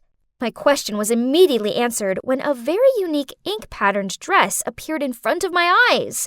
Worse still, the judges' faces lit up when they saw it, and they highly appreciated her problem-solving skills. Congrats, Rebecca. You did a good job. Nah, thanks to you, Julie. Let's see who wins. Rebecca sneered and walked away. What did she mean by that? Did she know that I was the one who did it? I was so worried that I tossed and turned all night. Hey, Julie, wake up. You can't be late for the last challenge. Oh, hi, Ariana. What are you saying? Uh-oh. Hang on. How come it was still the 23rd of July? Had I dreamt it all? But it was so strange. Things actually happened exactly like that dream. The ink incident with Rebecca's dress, and her quick thinking to rescue it. Anyways, keep calm. I couldn't let this scholarship slide. I couldn't be that girl that lost out on my dream to someone else. The shame would be unbearable. After finishing the design, each of us would have a model to present it. At that point, I made a crazy decision. Right before the performance, I quickly followed Rebecca's model to the restroom, locked the door from the outside, then put the out-of-service sign in front of it. When all the contestants settled down to watch the show, Rebecca still didn't turn up. Well, maybe she was still busy looking for a substitute model. Give up yet, Rebecca? I was laughing to myself when my thoughts of victory were interrupted by applause and whistles. Huh? On the catwalk, is that Rebecca? Wearing her own design? Ariana whispered into my ear. Rebecca is stunning. She totally deserves this scholarship, right, Julie? What? How could Rebecca surpass me again? Hey, Julie, wake up. You can't be late for the last challenge. What? It's still the 23rd of July? Hang on. This meant Rebecca hadn't won yet. and I still had a chance. This time, I decided not to mess up Rebecca's dress. Instead, I looked up online some ideas to improve my own design, and I discovered a wonderful design on a fashion blog, which was quite similar to what Rebecca was doing. Ha! Turned out Little Miss Perfect was just an idea thief. So I decided to design the exact same dress, and 1 hour right before the show, it was time to pull the trigger. I reported to the judge that Rebecca stole my idea and claimed myself to be the owner of that blog.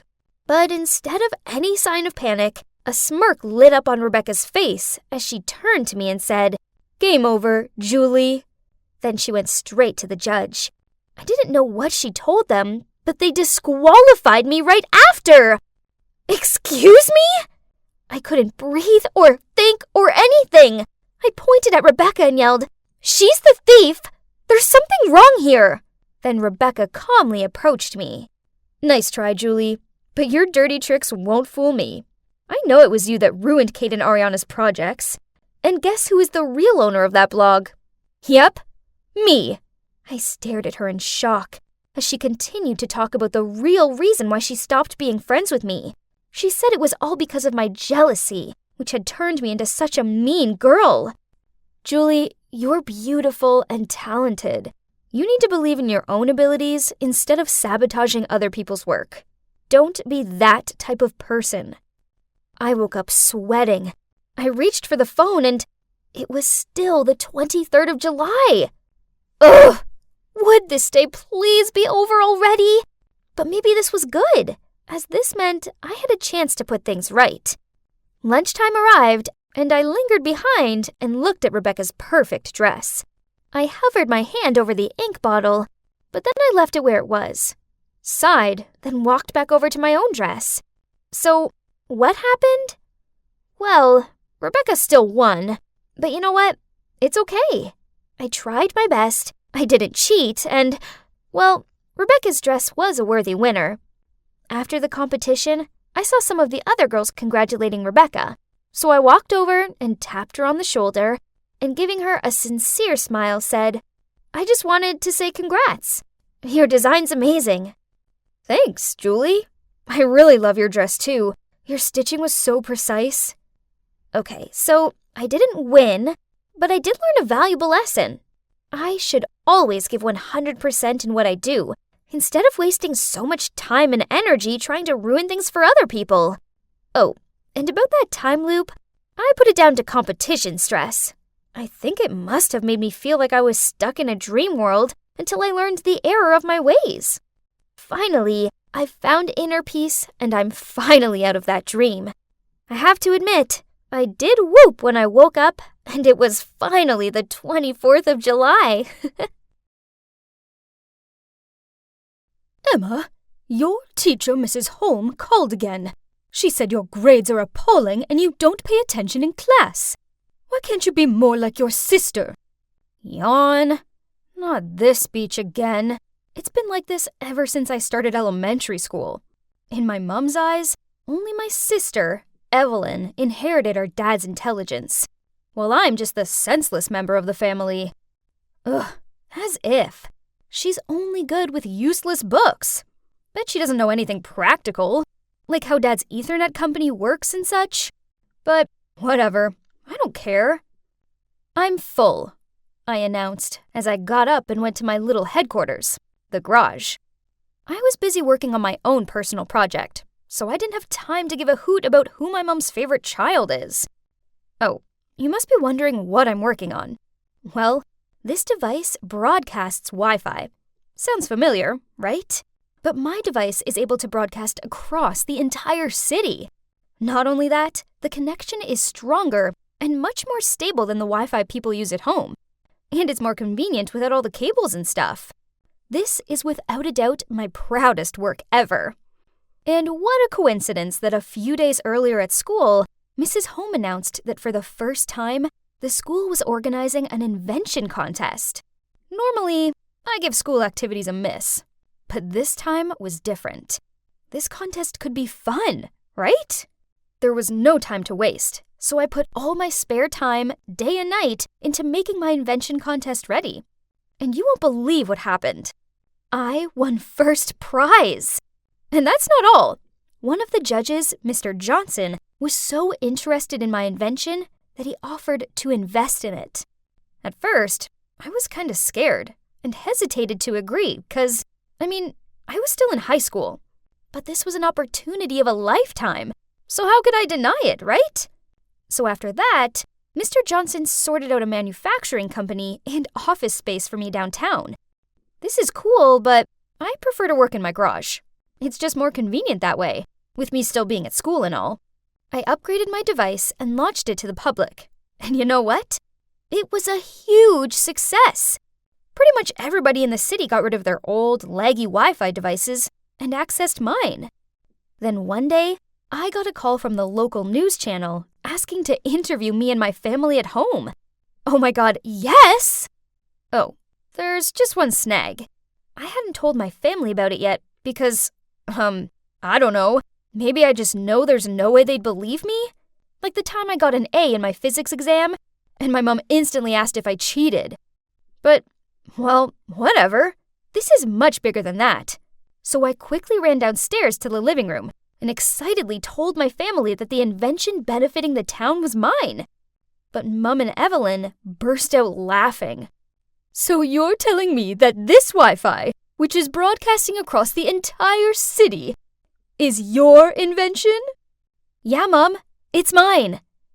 Then Mum and Evelyn laughed even louder. Honey, it's bad enough you're failing at school. Please don't start lying. Ugh, forget about it. Why did I even try? Then, the morning after, when the doorbell rang, my mom opened it and saw a reporter and a cameraman. She couldn't believe her eyes. Mum and Evelyn exchanged panicked looks, then rushed upstairs to prepare. It was so hilarious.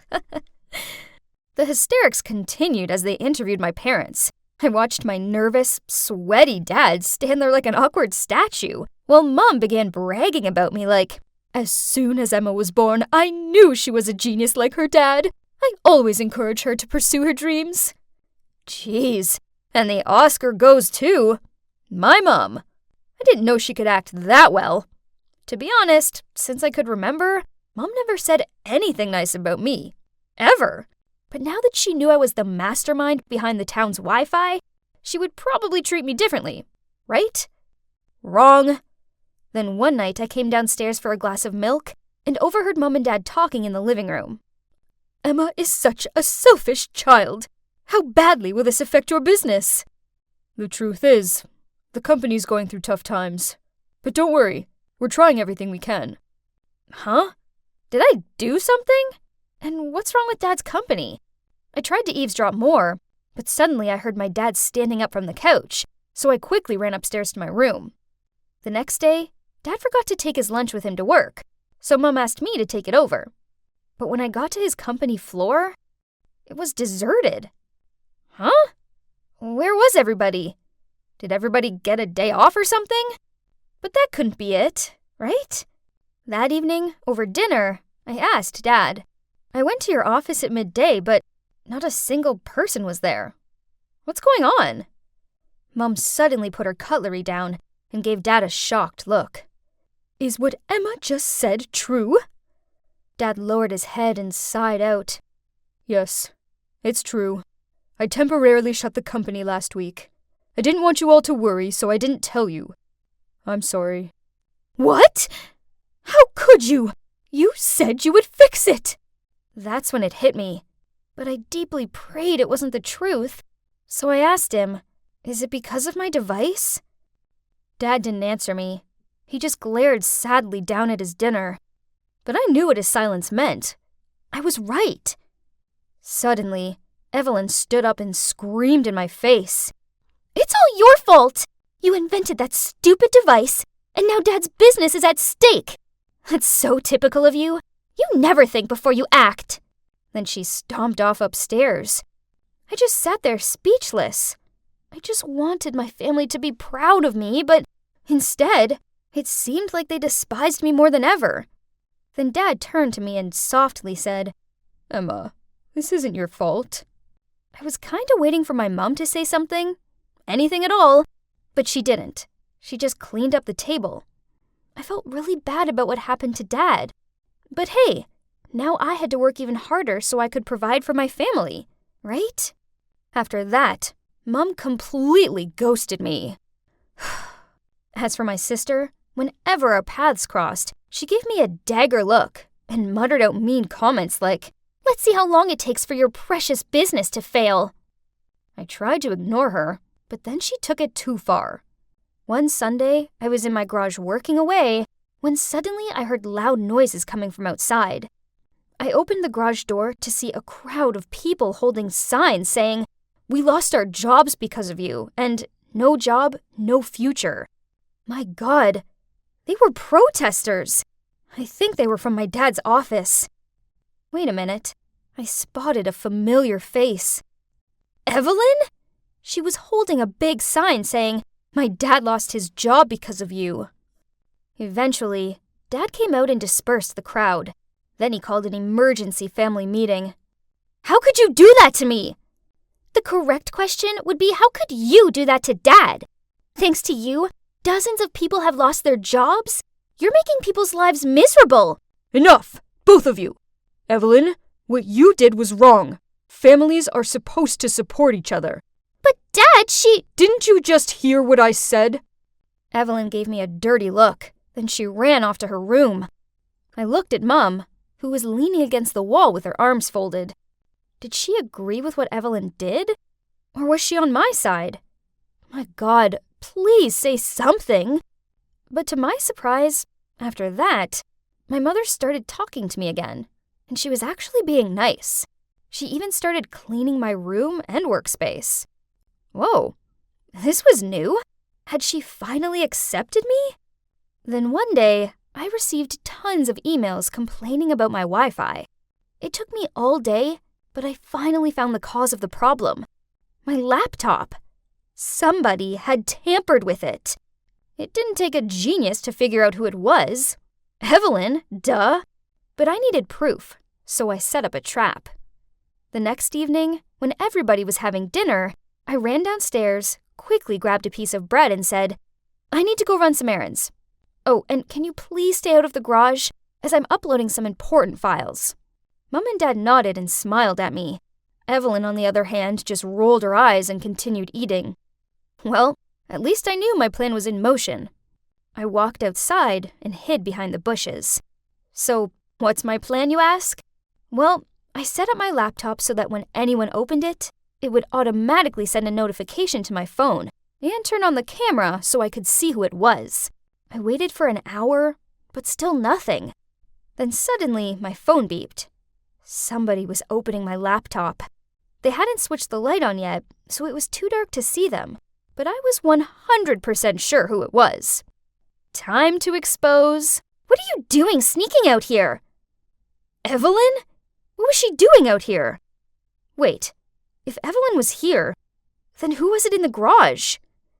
Not answering Evelyn's question, I ran like crazy into the garage to capture this intruder. And as soon as I turned on the lights, I couldn't believe who was messing with my laptop. It was Mom! What on earth was going on? I called a family meeting and told everyone what Mum did. Dad and Evelyn looked shocked and asked Mum why she did it. "I just couldn't stand seeing your dad suffer anymore. He put his life into that company, and now he's just a laughing stock. Do you realize our neighbors and relatives have been gossiping about him? They think it's so pitiful that he lost out to his own daughter.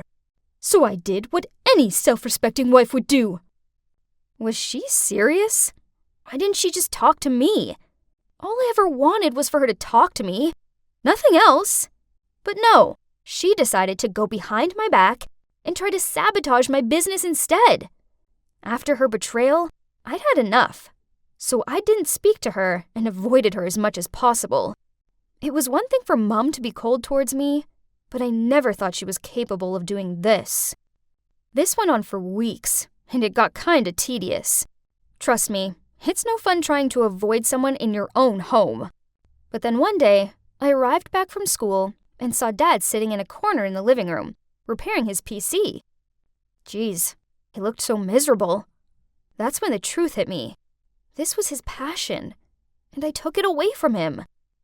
Suddenly, I understood why Mom did what she did. She saw how disheartened he was, but knew he'd never say anything to me, because he's always supportive. But how can I fix everything? Should I give everything up so that my dad can reopen his company again? Ugh! Why was this so hard to figure out? Wait a minute. I think I have the solution. You must be wondering what my dad was doing here. Well, I came up with the idea that we should work together. My dad's a pro with technology, so it didn't take long to show him how things work around here. Oh, and since my business has grown, we were able to employ some of his former work employees too. With Dad around to help, I have time to focus on my studies. Even Evelyn started helping out, and she was so good at it, I made her dad's assistant. Talk about a proper family business. Ha! As for Mom, we had a really long talk. I finally told her how awful her attitude towards me made me feel, and she apologized for everything she had done. I eventually forgave her. I knew she did that just because she loves Dad very much. So, after all that drama, we're now just one big happy family.